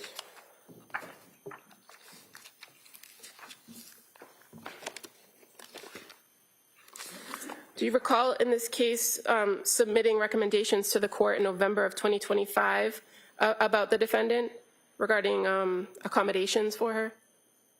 I know in general, but I don't know specifically what those accommodations requests were. I can't remember them. But you authored and signed a letter dated November 13th, 2025 to the court, correct? Yes, but I'm saying I don't remember specifically what those recommendations were. I know I did that. I'm not asking you that. I'm just asking if you wrote the letter. Hold on. Just re-ask the question. Doctor, if you listen to the question. Yes, sir. I'm asking if you wrote the letter, sir. Yes. And in that letter, you refer to providing essential clinical findings regarding the transportation of my patient, Lindsay Clancy. Do you recall writing that? Yes. And so at various points throughout over the years of this case, you have referred to her as your patient, have you not? I wouldn't be, I think, able to define her as something else. She was a patient who I did a forensic evaluation of. Well, you referred to the court outside of this evaluation you're testifying about to her as your patient in this letter from November 13th of 2025. Right. I evaluated Ms. Clancy, who was a patient. If I evaluated her, then she's my patient, as she is other doctors' patients at Tewksbury and other places that she's been at. But you call her my patient in the letter. I wrote the letter. Whose patient would I be referring to if I'm speaking about Ms. Clancy, given that she's my patient? Yes, I wrote she was my patient. That's correct. Okay. And you're aware of, again, the APA guidelines on forensic psychology, where it warns therapeutic forensic role conflicts. Providing forensic and therapeutic psychological services to the same individual involves multiple relationships that may impair objectivity and or cause exploitation or other harm. You're aware of that, section 4.02? Yes. And in this particular case, since the beginning, you've appeared regularly in court hearings, right? Yes. You've appeared with Attorney Reddington at arraignment proceedings, At his request, yes. both here and at Tewksbury State Hospital, where you were sitting next to the defendant. Yes. And you also, on February 8th of 2023, participated in a news conference, did you not? Yes. It was outside the courthouse here. Yes. And you gave an interview with the Daily News where you commented on this. I just made a comment. That's correct. And at this time, Your Honor, I'd like to play a clip of the news conference, please. Mr. Reddington? Why not? All right.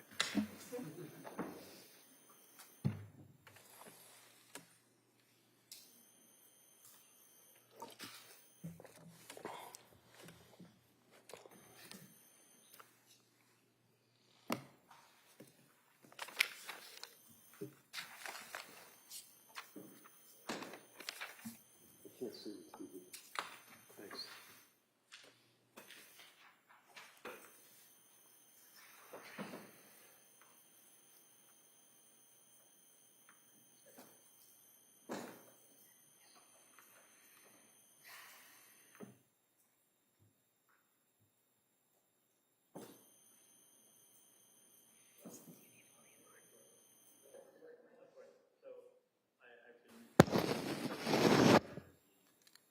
Past few days, multiple hours each day. What I can say, without going too far, is that her affect is absolutely flattened. She's in a very surreal state. It feels dreamlike to her, as she's described to me on multiple occasions.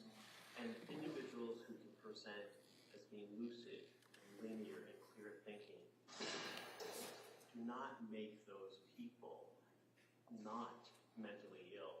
They have the capacity for, on occasion, to be able to do things that they've been doing for a long period of time. When you have delusional thinking, fixed beliefs that are unchangeable, and hallucinations, namely command hallucinations, telling you to do things that are malevolent, and you believe those voices that are telling you you need to follow what they say, that's when things go downhill behaviorally, psychiatrically, and familially. And that's what we see in the most tragic of cases, where individuals who could be healthy and normal, and quite frankly, because they're paranoid and worried about what others think, they hold back on what they share. And in some cases throughout the country and the world, these are people who one day will be functioning well, but because they have the onset of command hallucinations, which they adhere to, and they believe the voice that they have to do something, that's when tragedy occurs.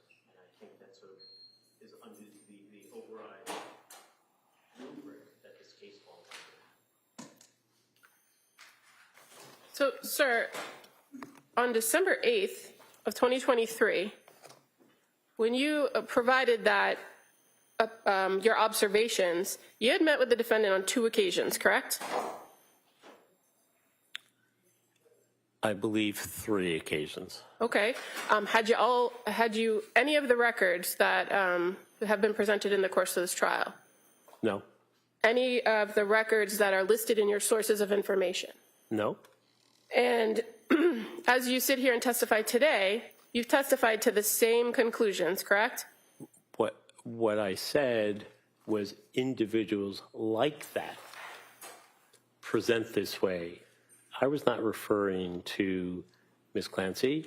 I said individuals who have these symptoms, like the ones I clarified, present that way. That was not an assessment of Ms. Clancy. That was an assessment of people who go through major mental health crises.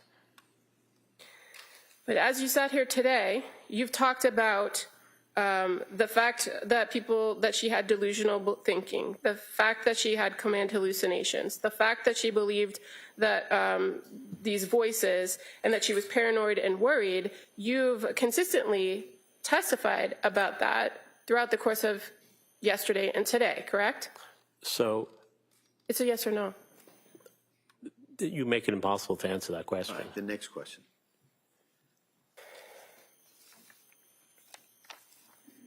In addition to Well, you testified today that a person in a psychotic state can do things they've done before, but it might be hard for them to do new tasks, right? Yes?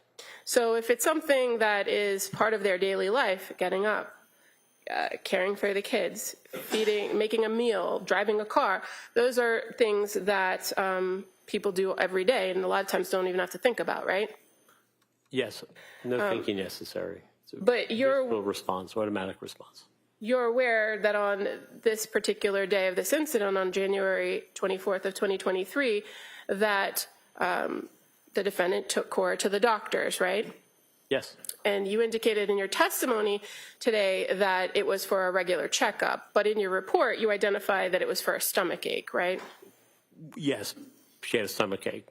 But in addition to maybe her having a stomach ache, she had previously had this visit scheduled, and you're aware of that now, correct? Yes. And at the doctor, there was a recommendation made for an over-the-counter medication, right? Yes. And the defendant was able to process that information, take it back with her, and then later, not immediately after the visit, but later in the day, search for where to get that medication, right? Psychosis doesn't lower your intellectual functioning, so you can do all those things. So Well, that's that correct. wasn't my question. My question was, did she do those things? Yes, so that's correct. Okay. And would you've talked a lot about that a person can operate as normally as they can, but fair to say, if you're in a psychotic state, that person themselves has a significant amount of distress, right? Yes. And that in order to mask those symptoms, it requires an enormous amount of control, does it not? It depends on the level and the extremism of the psychotic processing. So some people will hear voices that are nominal, they whisper. Some people hear voices that are yelling and screaming. So it's on a range, it's a continuum. So the more upsetting, more powerful, demanding the voice, the more difficult it might be to resist it and do other things. The less, the easier it is. In all of the time between September of 2022 and January 23rd of 2023, at any point in which the defendant heard these voices about harming herself, she didn't act on them then, did she? That's correct, yes. She did not act on those. She sought help instead.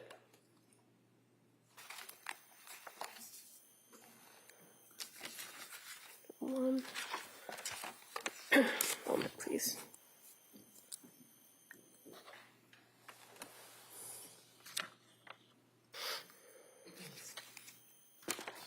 Your Honor, I would move to admit the recording played as the next exhibit. I'm sorry, this is the what? The recording that was played, I move to enter it as the next exhibit, please. That may be admitted.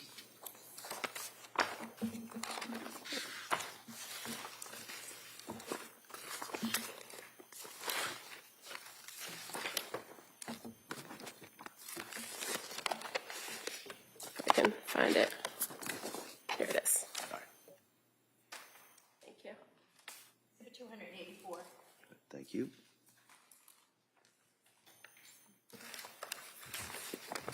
I have no further questions at this time. Let's talk about confirmation. Can I sit down, please? Oh, hold on. Let Ms. Buckingham Thank you. have a seat. Confirmation bias. In the field of forensics, interfaces, science and the law, trial of cases, hiring experts, having people give an opinion that a jury is going to listen to. Confirmation bias means that the individual might want to help out the person that they're testifying for. Is that right? It can be, yes. So in other words, if you have a shooting case and you're a ballistics guy, and without the ballistics showing that the defendant's gun shot the victim, the government has no case, they may send an email to that witness and say, hey, I really need your help here. And that might influence them, right? Yes. Now you got involved with this case, as you indicated, out of my request, obviously. Yes, Compassion. correct. The fact you had a young lady that was literally in extreme condition, emotionally, physically, you went to speak with her, correct? I did, yes, Do you care for her? I do. And is that a violation of the canon of ethics for professionals like you if you care for your patient? Not at all. Within the ethical standards, it's also noted to do a appropriate and meaningful forensic evaluation. It's strongly suggested you develop empathy and rapport.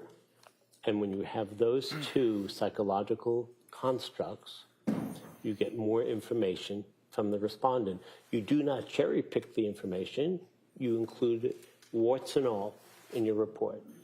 That avoids confirmatory bias, and you avoid confirmatory bias by also not looking at conclusions that other examiners come up with when they rendered their opinions, and you do your evaluations independent of anyone else. You do it by yourself. How many times did you see her?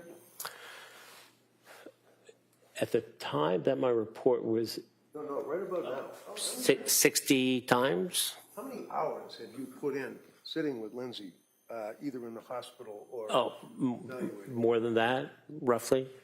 And you have all of that information that you have brought here today to yesterday to testify to this jury. Is that correct?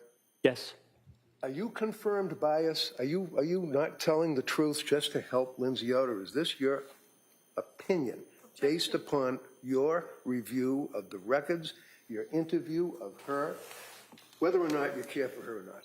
Overruled. Overruled. I am telling the truth. She Yeah. You can re-ask that question. That answer will be stricken. So you can't tell someone you're telling the truth, and that's up to the jury to decide. Your opinion is based upon all of the times that you met with Lindsay, right? yes, All of the documents that you've reviewed, all of this, all the exhibits, everything you're aware of, right? yes, as well as collateral contacts. And in the course of your treatment and evaluation of her, one of the things the DA asked you about is the request that we brought to the court for accommodations. Do you recall that question from her? Yes, And is it your understanding that the request that we had seeking help from the judge was that she not be chained to a van when she's brought into this courthouse Objection. No, for overruled. 5-week trial? yes, from Tewksbury to Plymouth. And her medical condition with her paralysis and all of the rest of the bodily functions that you lose, that's a concern, isn't that right? Very much so, yes. And we also had to have the help of nurses that would be available in the event that there was any type of emergency issue, correct? That we had to ask of the No, court. overruled. Yes, they're here every day.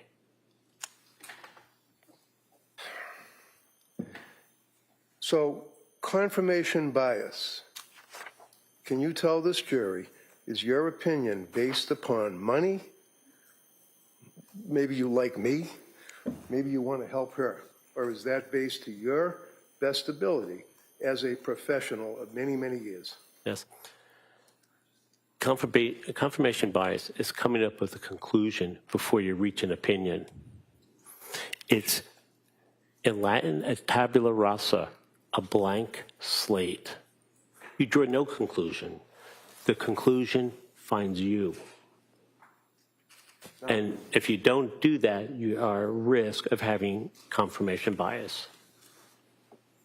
I'm going to ask you a hypothetical and see if the hypothetical fits within your understanding as an expert of confirmation bias.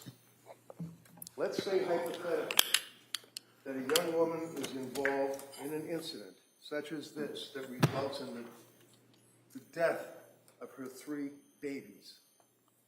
And that young woman is paralyzed. And that young woman is in a hospital. That young woman is facing indictments for triple homicide. And the incident occurred on January 24th, 2023. And it's not until 2026 that the district attorney's office hires 3 doctors. Yeah. Sustain. Sidebar?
You've been sitting here for a little bit.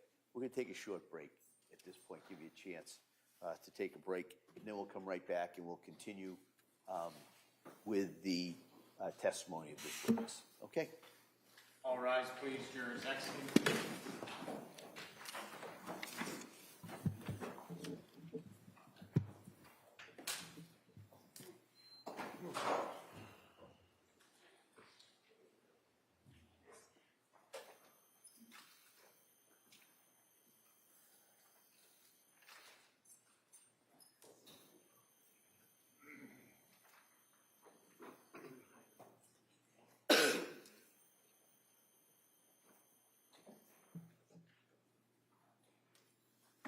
Jurors have exited the courtroom. This court's in session. All right, we'll be in a short recess at this time. Thank you.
All right.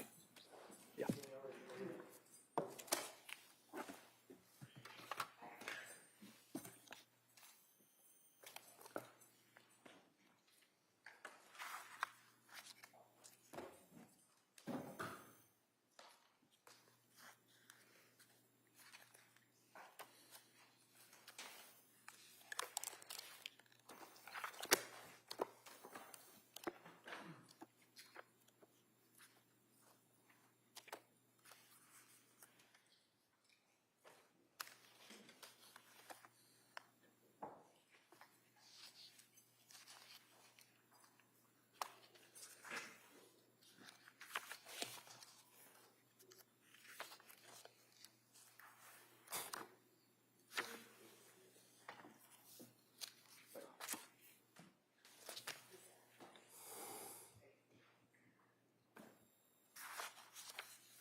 All rise, please. Jurors entering.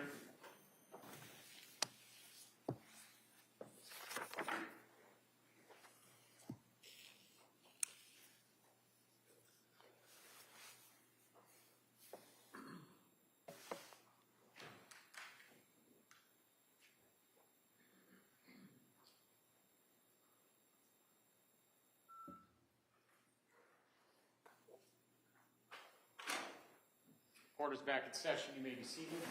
Your Honor, for the purpose of the record, we return back to the trial of Commonwealth versus Lindsay Clancy. All parties are present, including the defendant and including the 18 jurors. All right, we'll return now to redirect counsel. Thank you. So as it relates to the concept of confirmatory bias, sir, in your opinion, with your experience, does the period of time within which an expert is hired by one side or another to evaluate a person and give an opinion, in other words, if it's a compressed period of time as opposed to an expanded period of time, is that one indication of confirmatory bias? Objection. No, overruled. It depends on the examiner and the situation. It can be, but individuals who pay attention to that concern should maintain healthful boundaries and not have any confirmatory bias. What does that mean? It means stay in your lane. That's better. Now, one of the things that the district attorney did is took the 7,001 pages of the records from Tewksbury Hospital and read excerpts from them to you. Is that correct? Yes. And Lindsay, after she was taken from South Shore Hospital to Brigham and Women's, then from Brigham and Women's to the rehab, Spalding Rehab, she ended up in Tewksbury. Is that correct? Yes. And Tewksbury's been very good. I mean, in your opinion, have they been good with her? And Fantastic. Fantastic. But nevertheless, that is still a facility that is a state facility, right? Yes. And the district attorney asked you about the plan to have Lindsay go to another facility, Worcester, I think it was? Worcester Recovery Center Hospital. Is that a relatively new facility? It's, I believe, the newest facility in the Commonwealth. And did we have Lindsay evaluated to have her transferred to Worcester Hospital? Yes. Was she allowed to make entry into Worcester facility? She was not. Why is that? She was not allowed because she was not allowed because she has pending criminal charges. That'd be this case here, right? That's this case here. And the district attorney took the 7,000 pages in one of the records and apparently went through them to the anniversary of the death of her 3 children, correct? Yes. Went through them to highlight each birthday of her 3 children, is that correct? Yes. In your opinion, you've been in a lot of mental institutions and facilities in the Commonwealth and out of the state, correct? Yes.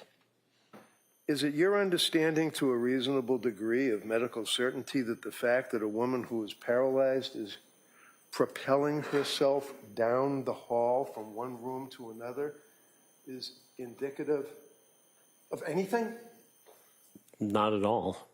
How about the fact that her mother and father, who have been with her for 3 years and practically missed not one day of sitting with her and bringing her dinner or lunch, is that something that would be indicative of undercutting the fact that the woman was suffering from mental disease or defect?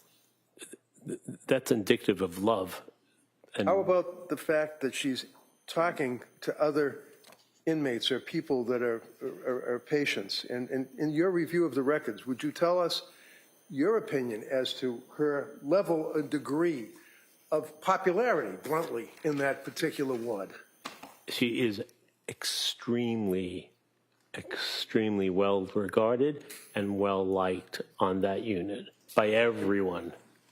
Overruled. How about, in reviewing the records, I didn't hear that she's laughing and partying and having a good time while she's in the Tewksbury Hospital. Did you see anything like that? No, Lindsay Clancy has bad days and worse days. And when you speak with her and meet with her, doctor, has she ever mentioned her children? Because apparently, according to the questioning that you underwent, she never talks about her kids. She does speak about her children. What does she say?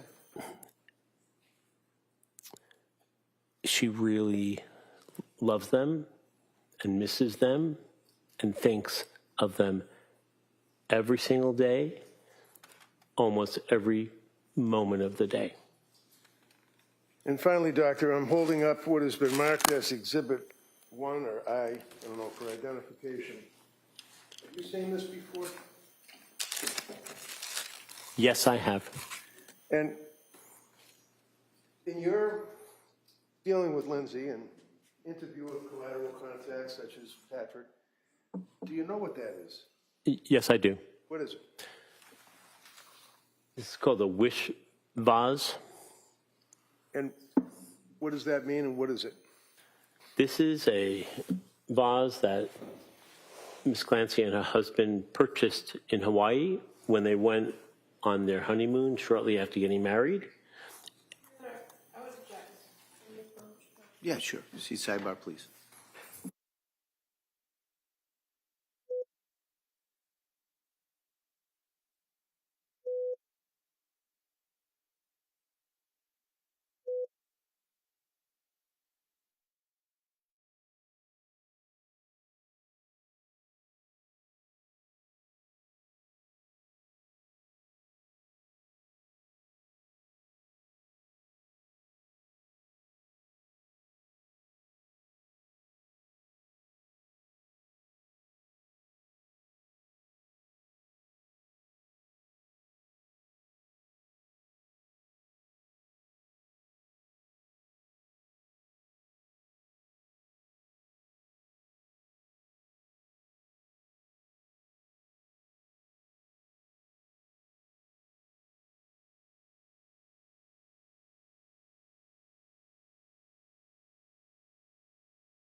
Your Honor, I would hand this to Chrissy to have it marked in the exhibit. All right. Over the Commonwealth's objection, that may be admitted. 285. Thank you very much. All right. Commonwealth? Very briefly, please. Doctor, how many defendants that you've evaluated for criminal responsibility have you spent 35 hours evaluating? One Is that one other person. And however, how many other defendants have you evaluated that you've testified that you care deeply for them?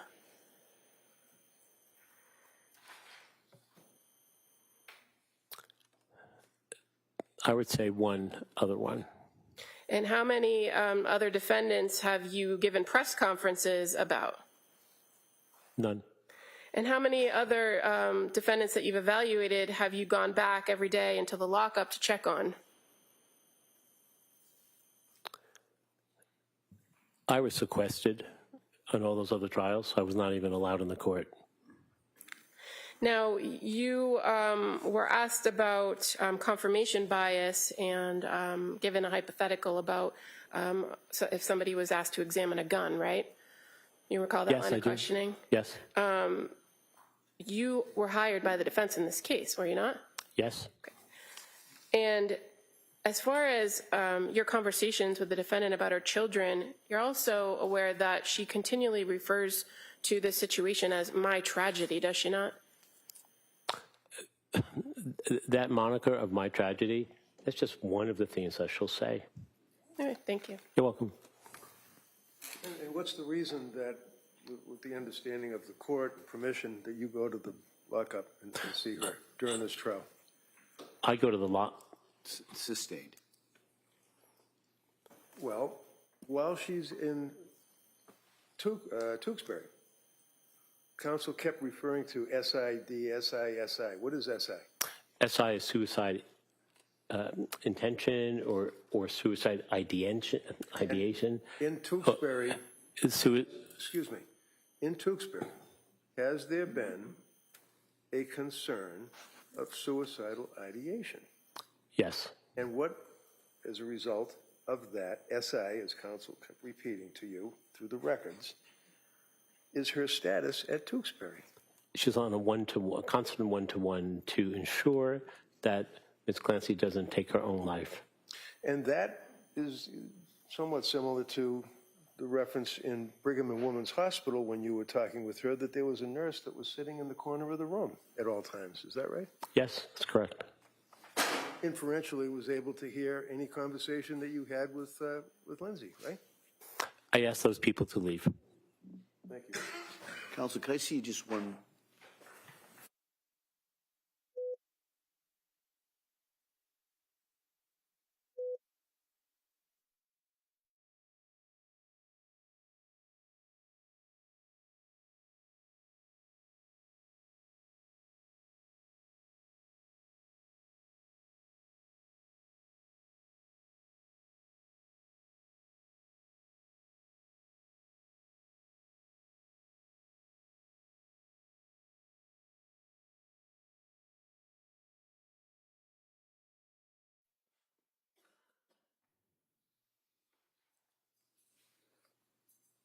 So finally, I will ask you again, what, to your understanding, is the purpose of you during this trial going back, as the counsel asked you about, to the lockup with Lindsay? To ensure that Ms. Clancy is stable and competent to stand trial. Any concerns as far as her SI? She's in good hands at the moment, but there's always a concern that sits directly below the surface. Thank you. You're welcome. Attorney Buckingham, please. Dr. Zeisel, in 3 years, she's never made an attempt to harm herself, has she? Other than January 24th of 2023. No. Thank you. All right. Anything further? Questions, Judge? Thank you. All right, thank you, Doctor. Thank you, Your Honor.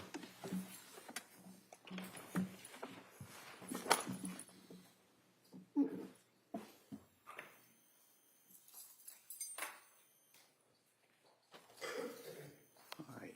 Attorney Reddington? It's up to Your Honor as to the voir dire on McLean Hospital witness or Dr. Spinelli. I know. All right. Counsel, let me just see in regards to the timing on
to the jury, this is another one of those moments I've got to talk to counsel about a matter that I've got to talk to them outside of your presence. All right, so I thought we'd do it at this point and excuse you till 2 o'clock. We'll take up the next witness. We're going to stay in here and we're going to take up that other matter. All right, and so with that, during the break, remember, same instructions. Don't talk about it. Don't do any research about it. Don't read anything. Don't go anywhere in regards to this. And I'll see everybody at 2 o'clock. Okay. All rise, please. Your executive.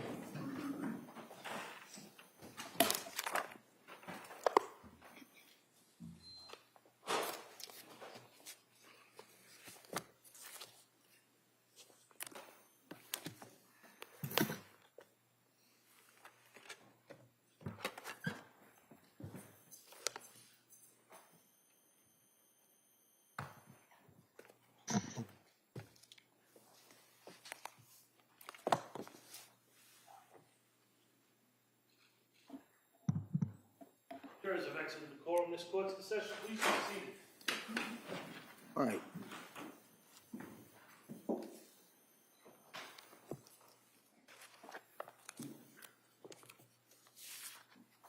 All right, counsel, we ready to do the voir dire of Ms. Thorndike? Thank you. She should be right outside.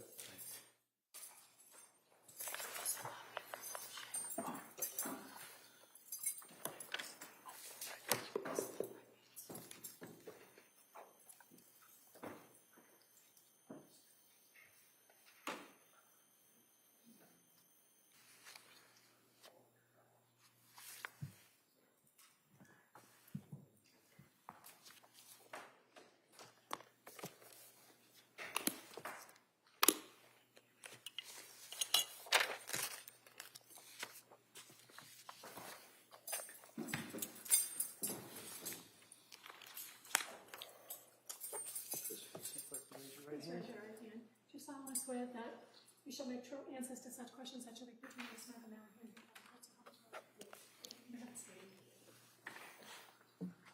here. Good afternoon. Good afternoon. All right.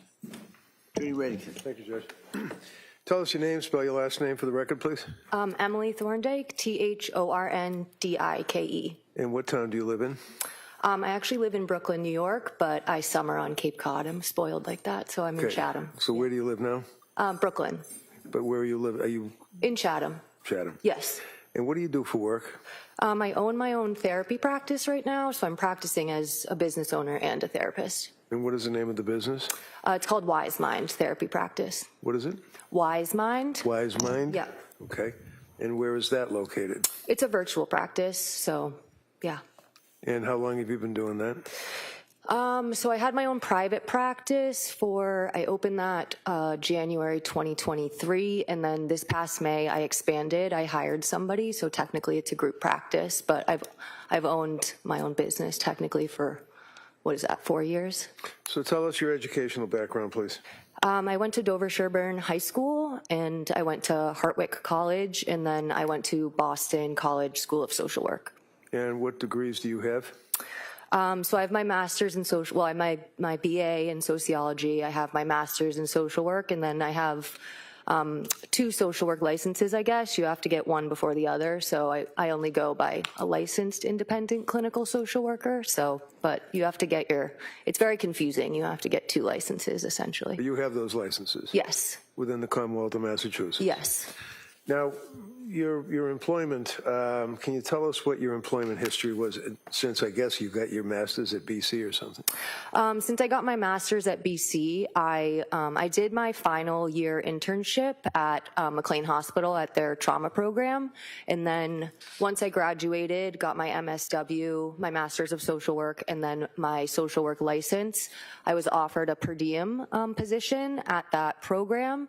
And I did that position for, I think it was 2 to 3 months, and then I was rehired. I went back to the short-term unit at McLean, which I had previously worked at. So when you say the short-term unit, is Yes. that also referred to as the STU? Yes, we call it the STU. It's just short-term unit. It's also referred to as AB1, which is admissions building first floor. Now, are you familiar with this case of Lindsay Clancy? I'm only familiar about it from what I watched before I was sequestered, but other than that, I don't know the case at all. And when you say what you watched before you were sequestered, what Yes. does that mean? What did you watch? I think it was not this past Thursday, but the one before that. I'm not going to recall the date off the top of my head, but that's when, you had told me that I'm sequestered and to no longer watch the trial or consume any of it. So what were you watching? I had just been watching like the day-to-day, like the live stream and just, yeah. Why is that?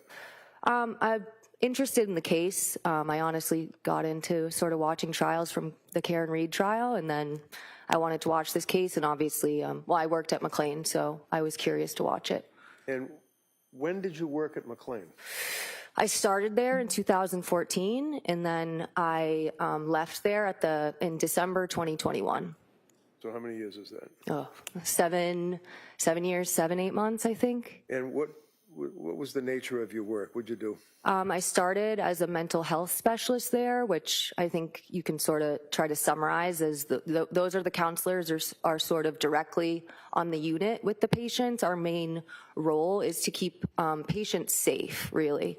So you're doing a lot of safety checks. You are putting eyes on patients to make sure they're not trying to harm or kill themselves. And we do crisis intervention. So when those things are happening, because they do, we are the ones to intervene. And unfortunately, there are a lot of restraints that happen on those units, and that's one of our main jobs. So the STU that you referred to, are there a couple of them at McLean? Or? So I'll try to explain it.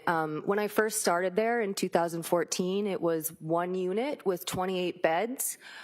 During the time I was there was a renovation. They expanded the unit. It's a little confusing, but in 2016, I believe it became two separate units operating the same way. So there's short-term unit north, and then there's short-term unit south. And now south has 22 beds and north has 23. So that's why you'll see like, AB1S or, so they're the same unit, but there's a south side and a north side, if that makes sense. When you were working in that particular unit, is that the same unit that Lindsay Clancy was in for the 4 to 5 day period? Yes, I worked on both north and south for a significant amount of time. And for all those years that you worked there, did you work days, nights, weekends, holidays? So days and evenings, I preferred the evening shift, but you're supposed to do both, day and evening. I didn't do night. Sometimes you get mandated and you have to work an evening and a night shift, which is always pretty brutal, but I was day and evening. Now, how about the staffing at STU, your experience? So there's always I can sort of start with the week, I guess. There's always 4 mental health specialists and 4 nurses during the week for the day shift. And then in the evening, it's 4 mental health specialists and 3 nurses. And then there's 1.5. It's hard to explain. At night, there's 3 mental health specialists, and then there's 1 nurse on north and 1 nurse on south, and then there's a nurse that goes in between at night to help both sides. And how many beds are in the north and the south? North is 23, south is 22. And which one was Lindsay in? South. Are you familiar with the Code of Mass Regulations or regulations that mandate or require certain staffing levels within that particular unit, the STU of McLean? Yes, like the Department of Mental Health regulations. Can you tell the judge what your understanding of the regulations from the DMH would be on staffing? Yeah, so the Department of Mental Health has to oversee all of the mental health facilities in Massachusetts, and they have specific requirements for safety regulation, for staffing ratios, how the unit has to be set up. For example, there was a renovation while I was there to adjust handles on a sink because you could use it to harm yourself. So DMH, there's usually an annual or biannual inspection, and they will go around and they will look at charts, they will look at the unit, so they oversee everything. And did they mandate how many doctors or nurses or safety people would be on a particular unit? Yeah, they definitely have those requirements. And what's your understanding of those requirements? I believe, I don't want to say, I'm not sure exactly. Like, I know McLean follows those regulations, but I guess there's potential that McLean might go higher than the ratio. I'm not sure. So you have to, at minimum, have a certain amount of staff, but I'm not exactly sure on that. Are you aware in this case that McLean forwarded to the district attorney's office and the court certain discovery Yes. indicating how many doctors, nurses, and Yes. safety workers? Did you have a chance to read that? I did. All right. Is it your understanding that the requirements of the DMH and minimum staffing on, well, let's say on weekends and holidays, for example, does that change year to year, or is that pretty static? It's never changed. I mean, it didn't change from when I was there and with that document. So I guess that goes to what, 2023 it was. So it didn't, that was how it was when I started. Well, I guess one caveat, when it changed from a 28 bed unit to 22 and 23, there was, different numbers, because with 28 patients, you have to have, a certain number of staff. But so since it's been 22 and 23 patients on those two units, the staffing has not changed from when I started there and from that document that I reviewed. Now, you indicated that you, because of your interest, were watching the proceedings on this case. Yes. On what, YouTube or something? Or Yeah, court whatever. TV? You can, yeah. And you had the occasion to hear the cross-examination of Patrick Clancy by the district attorney, is that right? Yes. You mean the And- direct, I'm sorry? the direct of Sorry, Patrick Clancy. you're right. It's been a long week. Okay, direct examination. And the focus was on the fact that when Lindsay went into the hospital, it was on New Year's Eve. Is that correct? Right. And that she was there for that holiday weekend, and I Right. think the following Monday was a holiday? Yes. Okay. And you heard the direct examination of the district attorney asking about McLean being number one hospital in the country, McLean having all of these services available to the inmates that are in there, treating them, offering all these fantastic programs on the holiday weekends and the holidays, as opposed to what Patrick had testified to. Did you see that? We re-asked that question. I think I understand, but Okay, when you were watching on the television, yeah. you saw, or the computer, you saw the questioning of the district attorney of Right. Patrick Clancy. Yep. You heard Patrick Clancy make reference to the fact that his wife admitted herself into the Right. STU Yep. on a holiday weekend, New Year's. Yes. Yes. Was there all that weekend, Right. into a holiday. Right. And the district attorney then questioning Patrick Right. inquired as to whether he was aware that it was Yes. the best hospital in the country, that there were many doctors and nurses and staff available and programs available, and Lindsay wasn't interested in any of that, right? Yes, that's what I took from it. Now, in your 8 years, however many years of experience that you had, is that what your understanding was in that unit?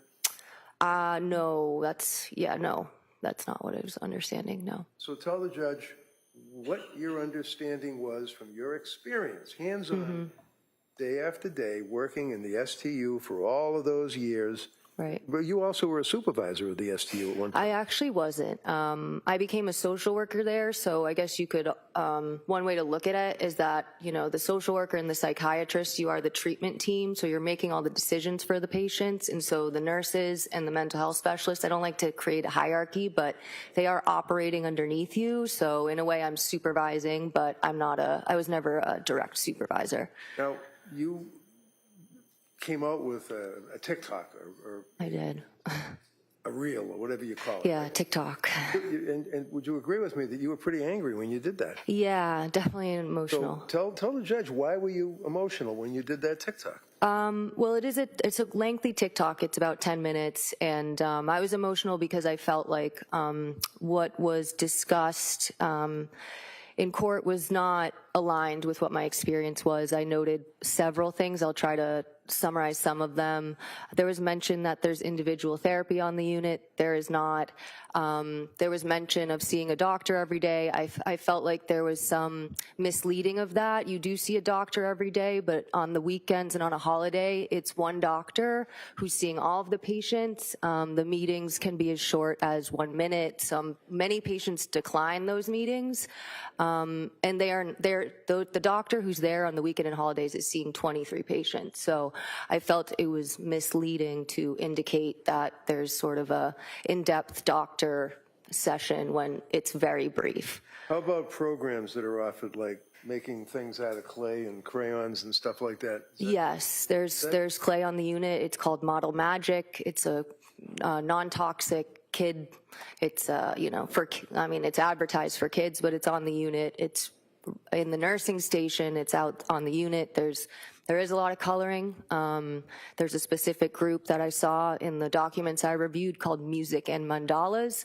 Mandalas are basically adult coloring books. The designs are kind of abstract. You could compare it to like looking through a kaleidoscope or something, and you color them in. And Music and Mandalas is a group where you play music and the patients color. So you understand from watching the proceedings that you became emotional over is that Lindsay went in on New Year's Eve with some fairly serious Right. symptomology. Is that correct? Yes. And Patrick indicated that they were, quite frankly, pretty bluntly disgusted with the help and the care that was allegedly offered to her, right? Right. And you were upset about what you felt was a misleading of this witness based on the questions that were asked. Is that right? Yes. And Patrick had made reference to the fact that she was doing coloring and she was in the groups that were sitting there dealing with the clay, and that they felt that it was not, bluntly, any help. Yes, and there's very minimal like family contact when the main treatment team is not there, so it's not abnormal that families wouldn't be getting like regular or like in-depth updates of what's going on.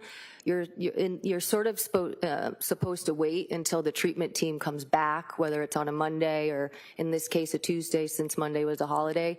That's the team who's going to be working with the patient, so most updates and communication with family and with providers aren't going to happen over the weekend either. Now, one of the things that occurred, just for the background, is that your TikTok was observed by me, and I tried to reach out to you and Yes. couldn't find you. That's correct. And then I had a private investigator, Bob Jones, Yes. hunt you down, kind of, and ended up Yeah. in front of your house. No, Bob and I were sort of chuckling about that because he never ended up outside of my house, but the rest of it is all accurate.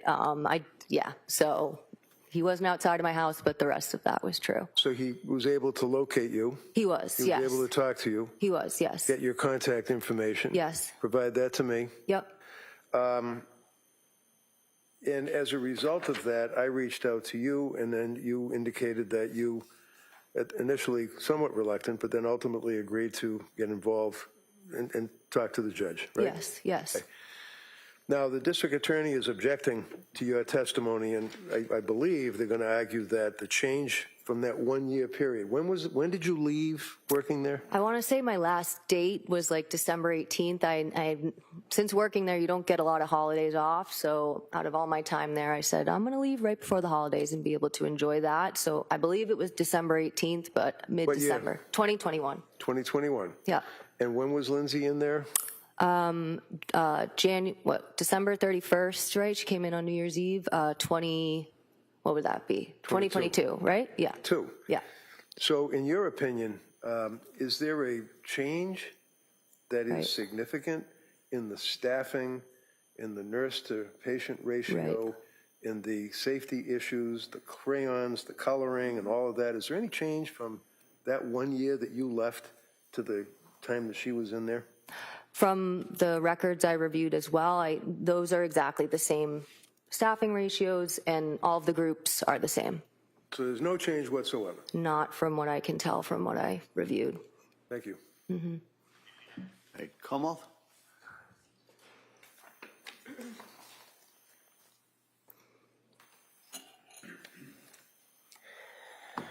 Good afternoon. Hello.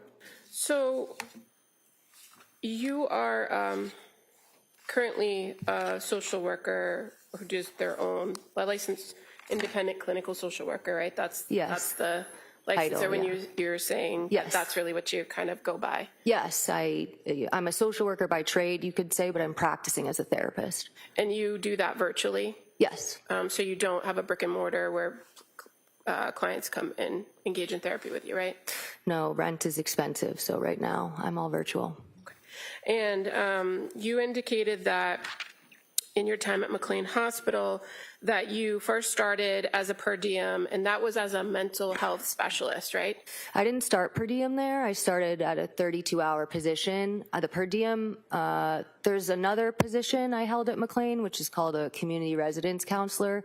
That was a per diem position. And then the social work position I took after graduating and before I went back to McLean, the short-term unit, that was a per diem position. So the per diem role that you had, how long did you do that role? On which unit? Well, you just said, Right. when I asked you about working per diem, you said you were the community resident counselor. Yes, I long did you do mentioned that? 2 per diem positions, so I just wanted to be clear. I believe it was around a year. It was on the side while I was working on the short-term unit. That was the main unit I worked on, but since I was 32 hours, I was interested in that particular McLean program, so I picked up a shift, every so often, but I was primarily on the short-term unit. As what, though? As a mental health? As a mental health specialist, yep.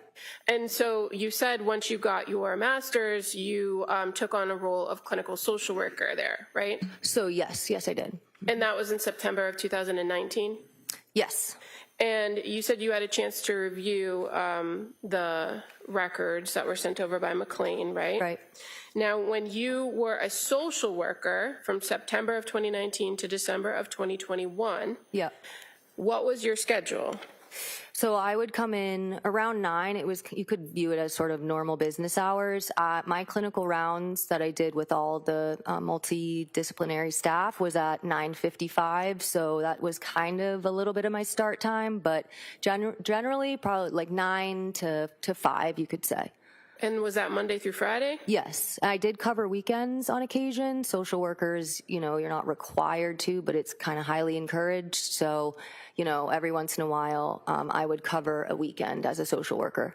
And you're aware that the records that came from McLean Hospital indicate that during the time period of January 1st to January 15th of 2023, that the social worker role was a day position that was Monday through Friday. Yeah. And that on January 1st, which was a Sunday, there was no social worker there. Yeah, I saw that. And on January 2nd, which would have been the observed holiday for Right. New Year's, there was no social worker there. That's what I saw. Okay. And while you would pick up shifts, the majority of your schedule was 9 to 5, Monday through Friday. Yeah. From 2019 to 2021. Yeah, I did regularly pick up weekends, but yes, primarily I was there during the week. Okay.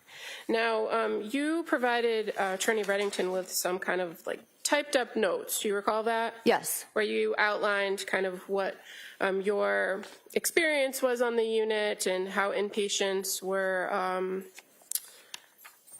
how inpatient experiences went, the schedule and that kind of thing.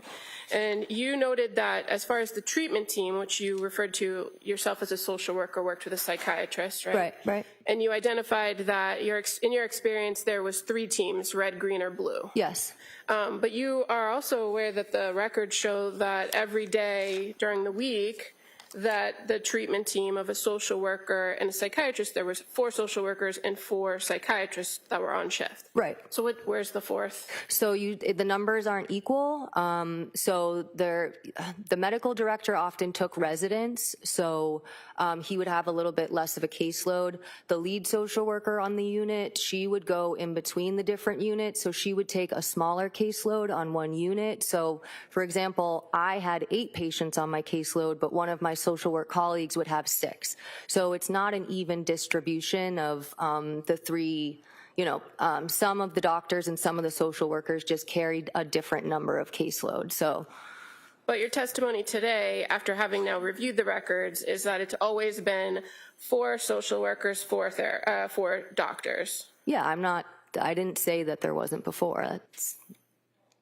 Well, we don't, that's why you're here, because we don't know. Yeah, I what just you said thought I before. answered your question, so, but yes. And you came aware of this case by watching the trial, right? Yes. And so would you say that how many days of the trial did you watch? All of them up until that point. At what point? What day? I'm not remembering the date exactly, not last Thursday, but the Thursday before. What was the last content of testimony that you remember watching? I believe it was maybe Patrick's friends, or, I was aware that there were doctors testifying, Mr. Reddington made sure I was not watching anymore, and that there were, doctors coming up that were particularly important for me to not watch. And you were asked by Attorney Reddington here about observing that testimony or the direct examination of Patrick, and I think he mentioned where it was referred to that McLean was the best hospital in the country. Do you recall that being the question that was asked of Patrick Clancy? I don't recall. And in fact, the Commonwealth didn't ask about his opinions of the status of the hospital, but did just verify with reference to records whether or not he knew his wife participated in particular things that were contained within the records. Did you see that in the testimony? Yes. And so you're aware that the testimony actually was that, or the question was, were you aware that she declined groups? Yes. And that's based on records you've never seen, right? Correct. And as far as the contact with the staff and the doctors, meaning nurses or social workers or whatnot, you haven't reviewed any of those records, right? I have not. And so you don't know the extent of what the interaction was with the nurse and the patient, do you? I mean, there are some general guidelines that you have to follow. I can't tell you the content within them, but for example, mental health specialists, you're not supposed to meet with a patient longer than 20 minutes because you have other things to do. So I can't speak specifically to what happened in those conversations, but I know the general gist of how everybody's role works. But you, when you say everybody's role, did you ever perform the role of a nurse? No, but I work directly with them. I'm operating on the job description. It says specifically you're under the direction of the nurse. So I worked directly with nurses. Do you go through the same training as a nurse? No. As far as what your knowledge is of mental health specialists, fair to say the last time you were employed as a mental health specialist there and did that work yourself was in May of 2019. Yep. And then you transitioned to being a social worker where you worked closely with the psychiatrist and primarily Monday through Friday. Yeah, psychiatrists, the nurses, and the mental health specialists, you all really work together. And you can only attest to what you would put in a note, right? As far as your contact with a patient as a social worker? No, you have access to all of the patients on the unit, so I'm able, and it's not a HIPAA violation to do that because we all work together. Sometimes I cover other social workers' patients, so I do have access. You have access to all of the records in every patient's file, so you can read everybody's notes. I guess my question, and that probably was a bad question, but my question is to you. When you are the social worker for a patient on the treatment team that you've described, Yep. you enter the information into the note for the social worker that Yes. becomes part of the record. Correct. And those are your words, your observations, your contact. Correct. You don't write them for other people, do you? No, but we have to follow a certain format. So, for example, we have to write a biopsychosocial note, which is a fairly lengthy assessment, but that's a social work. I learned that in grad school, so I don't know how everybody writes their notes, but we have to follow a pretty strict format to write our notes. And is it your testimony that McLean requires only that each social worker spends a particular period of time or a max amount of time with each patient to do that? Yeah, I mean, I have 8 patients on my caseload, so I have to see 8 patients every day, and so you are limited with how much time you can spend with them because there's several other tasks I have to do. So you really can't spend a significant amount of time with your patients. But that wasn't my question. My question was, does McLean tell you that you can only spend 5, 10, or 15 minutes with a patient? Yes, it's directly told from the people above me. It's something that's communicated in a way where you could sort of get in trouble if you're not doing that. So yes, it comes directly from McLean. And do you have any information, having left there in 2021, that the same people supervising the social workers were giving those same instructions? I mean, no, I don't know that.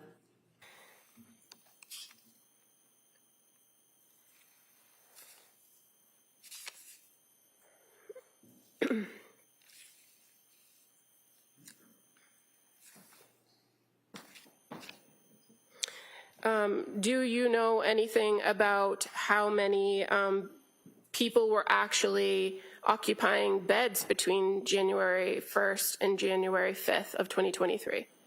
No, it obviously has a max of, but yeah, so I don't know how many patients were there, but you can have up to 22 there, so yeah. And you've also indicated in your notes to Attorney Reddington that sometimes the people that are there for a particular period of time have the ability to go out on passes for weekends. Correct. Yes. Does that, in your experience, did that tend to happen around holidays? Yes. And so you don't know between January 1st and January 5th of 2023 who might have been assigned to a bed there but out on a pass that weekend, do you? No, I don't know what happened that weekend. And that would affect how many people are actually occupying the beds would affect the ratio of staff to patient during that time period, right? If I'm understanding the question correctly, I mean, it's the same amount of staff there. Are you saying like they're Right, it's meeting the with same amount of patients live? staff regardless because Right. it's by shift, right? Right. So if the unit has 22 beds in it, but say 5 people are off on Right. a pass for that weekend, Yeah. then the same staff that are there Right. for the entire weekend have 5 less patients. They have to round with. No. You're still assigned. Every patient has to be assigned to a mental health specialist and a nurse. And so when you go on a pass, there's a limit. And day and evening shift, like the limit of the pass is 8 hours. So no matter what, you have to check in with your staff person before you leave for your pass, and you have to check in with your assigned staff when you come back. So there's no patient who's not assigned to somebody. It's just they might not be on the unit the whole time when you're on your shift. Okay, so if they're not, they might not lose a patient on their load. Yeah. For instance, but that person isn't there that they have to check in with every so often, or they have to check in with about groups or keep track of or meet with, right? If they're on a pass and they're out of the facility for 8 Right. hours, they're physically not present, and that worker doesn't have eyes on them. Yeah, you only check in once per shift anyway, so if they're going, you check in with them before, and when they come back, you check in with them after. But yes, you're not checking in with them when they're off the unit. And you don't know what the numbers were No, I don't. during that time period.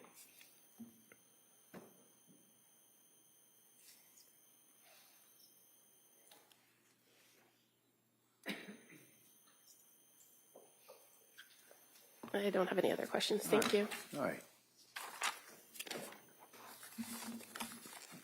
All right, Mr. Rankin, I'll hear you on the motion. You may step down. Thank you very much. Thank you. Your Honor, I think it's obvious that the witness has the educational background. She certainly has the experience, interestingly enough, of that very unit that Lindsay was on for that period of time. She's well aware of the staffing, indicated to you that the staffing ratio to patient, et cetera, has not changed according to the items that the government has brought here today. That at the time that she was there, it was on a weekend. She indicated about the the weekend staffing, the holiday staffing. She indicated that they have these coloring programs and programs that Patrick was relating to, and indicates the skeleton crew, if you will, in a sense, on that particular period of time in the holidays, which is very corroborative of what Patrick had indicated in his testimony. So, I'm not looking to bring her in to disparage McLean Hospital. They've done a good job of that themselves. I'm bringing her in to just have evidence as to what Patrick's testimony was relating to what his wife went through when she was in McLean, to corroborate the fact, as opposed to what was raised on direct exam with the government when they were questioning him about all of these wonderful programs that she apparently was not interested in participating in, which is very, very, I would argue, improper inference for the jury to consider. All right. Kamal? Your Honor, would object to the witness, and even now after the voir dire, I think it's clear that the best evidence of what the defendant was provided by way of care, treatment, however you want to call it, is the record in and of itself. It's the record from McLean that documents each and every contact she had with each and every person that was on staff during the time period she was there. Now, just to be clear, there's been some indication that she went there on the 31st of December, but the records are clear to say she was transported, and she didn't arrive at McLean until the early morning hours of January 1st. So that's when the records start, and they document her each and every day and each and every step of the way, consistent with how Dr. Goodhart described the process of how you're in intake and then how you go through the day and what the general schedule is in the contact with the treatment team. This witness is offering no more information than what's contained within the record, and no more information that's what's contained in the records that were just received for the trial subpoena. And I would suggest to you that the fact that she, in her last role as a social worker from 2019 to 2021, where she was a day staff person that worked Monday through Friday, that wasn't there on the weekends, that she does have a limited amount of information, and it's attenuated, more attenuated than we had initially believed, from the dates in which the defendant was at this particular hospital. So I would suggest, or I would object and argue that the best evidence is the records in and of themselves, the records that now have been subpoenaed that can be admitted to identify the particular staff. I'd also like to point out that counsel is referring to offering this to rebut certain inferences or certain statements that the Commonwealth made in the direct examination of Mr. Clancy, but no one has said that McLean is a #1 hospital. That wasn't the testimony, that wasn't the question put before him. It was simply what he knew, what he observed, and if he knew what was contained within the record. So there's been no presentation of evidence that would suggest that a person needs to come in to dispute that the groups are the groups. The court and the jury can see from the record what the groups were, and they can make their own decisions based on what they described them to be in the record, if that was treatment or not treatment. I don't believe that the Commonwealth presented it as treatment. I believe the Commonwealth presented it as resources available to the individual while they were there at the hospital. The treatment piece or the therapy comes from the psychiatrist, which this witness can't testify to because she's not. So I would object for her to being called as a witness for those reasons. All right. All right. Well, I'm looking at this really as a kind of two issues. First is late disclosure of the witness, and I'm not, and that goes into a whole different analysis, and also analysis under Rule 403, which is relating to relevant evidence. And as that rule, proposed rule says, evidence may be excluded if its probative value is substantially outweighed by the danger of unfair prejudice, confusion of the issues, or misleading the jury, or by considerations of, well, that part doesn't apply. First off, I find this witness credible. I find that, and I appreciate her being willing to offer the information that she has, but that's not always the whole finding on this. And so under cases such as Taylor versus Illinois, Commonwealth versus Dunning, Commonwealth versus Steinmeier, a couple other cases, I have to look at a number of factors. The first is prevention of surprise. Well, the Commonwealth has been aware of this issue for at least a week or so, so I'm not considering that. Evidence of bad faith, there's no bad faith I see from either side in naming this or calling this person at this time. There's the prejudice to the other party. I think there's just limited prejudice, if any, to the Commonwealth. However, though, the final two are the issues that I think are more relevant in this. One is the materiality of the testimony in this. And I find that there's limited materiality, that's hard to say, because mainly this witness hadn't worked there for a year. So there's at least a gap between when she worked there and when the relevant time period is here. There's also, I imagine, different personnel. They're working on different shifts. And so there's kind of limited value to that testimony. I also, I don't remember any five-star type inferences. In fact, so I'm not going to, that's going to be measured by the jury. But I didn't see any mentions that this was a five-star facility. And then also, the concern is, or the factor is, the effectiveness of less severe sanctions.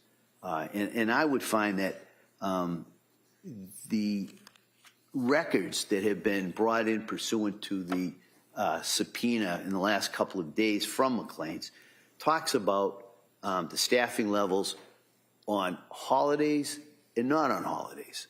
So if there's a question of whether or not there was a quote-unquote skeleton crew that was on for those, at least the first 2 days of this time that Ms. Clancy was there, that's reflected in the records.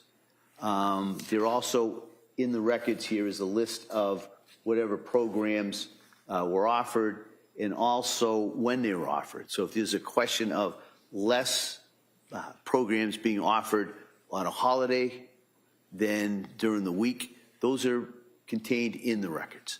And so I'm going to deny the defendant's motion to call this witness, but I am going to allow the defendant, if the defendant wishes, to submit those McLean's records specifically regarding the staffing and the programs that are available, not just on that weekend, but for the week. And I think there's records in there for the week before, so there could be a comparison between what was available to Ms. Clancy during the week and what was available to her on a holiday weekend. So that's going to be my finding. I'll issue a written ruling on this, but I just kind of wanted to give the parties at least some idea, as well as the witness who's been here, I know, a couple of days. I just kind of wanted to thank her for that. So with that, we'll be in recess till 2:15. And we'll come back and resume the trial. Okay? Thank you. Court, all rise. I know it's a technicality, no my objection. Duly noted. Thank you.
You may be seated.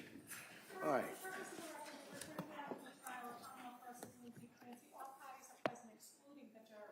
All right, counsel? I would ask if we could approach. All right, sure.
back in session. You may be seated.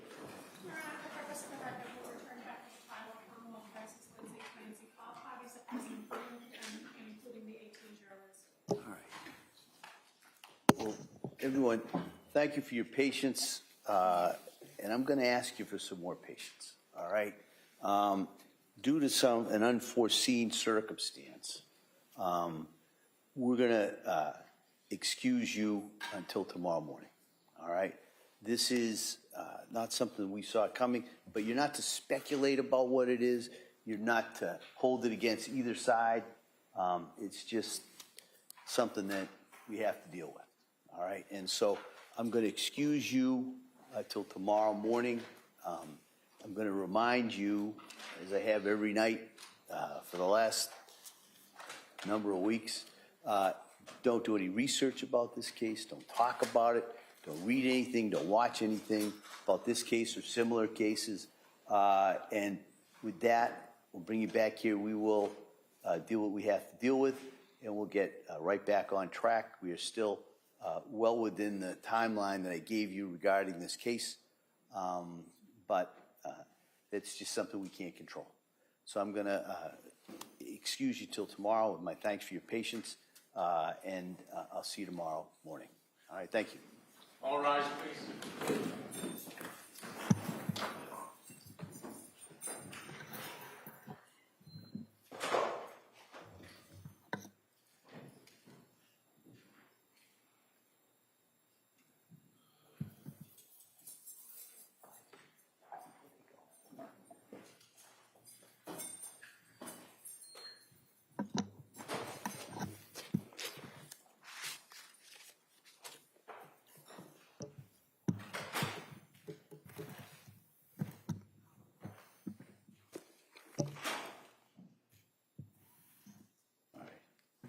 All right. Maybe we can be seated. Anything we need to address before tomorrow morning? No, Your Honor. All right, so we will be in recess till tomorrow morning at 9 o'clock. Thank you, everyone. Thank you, Judge.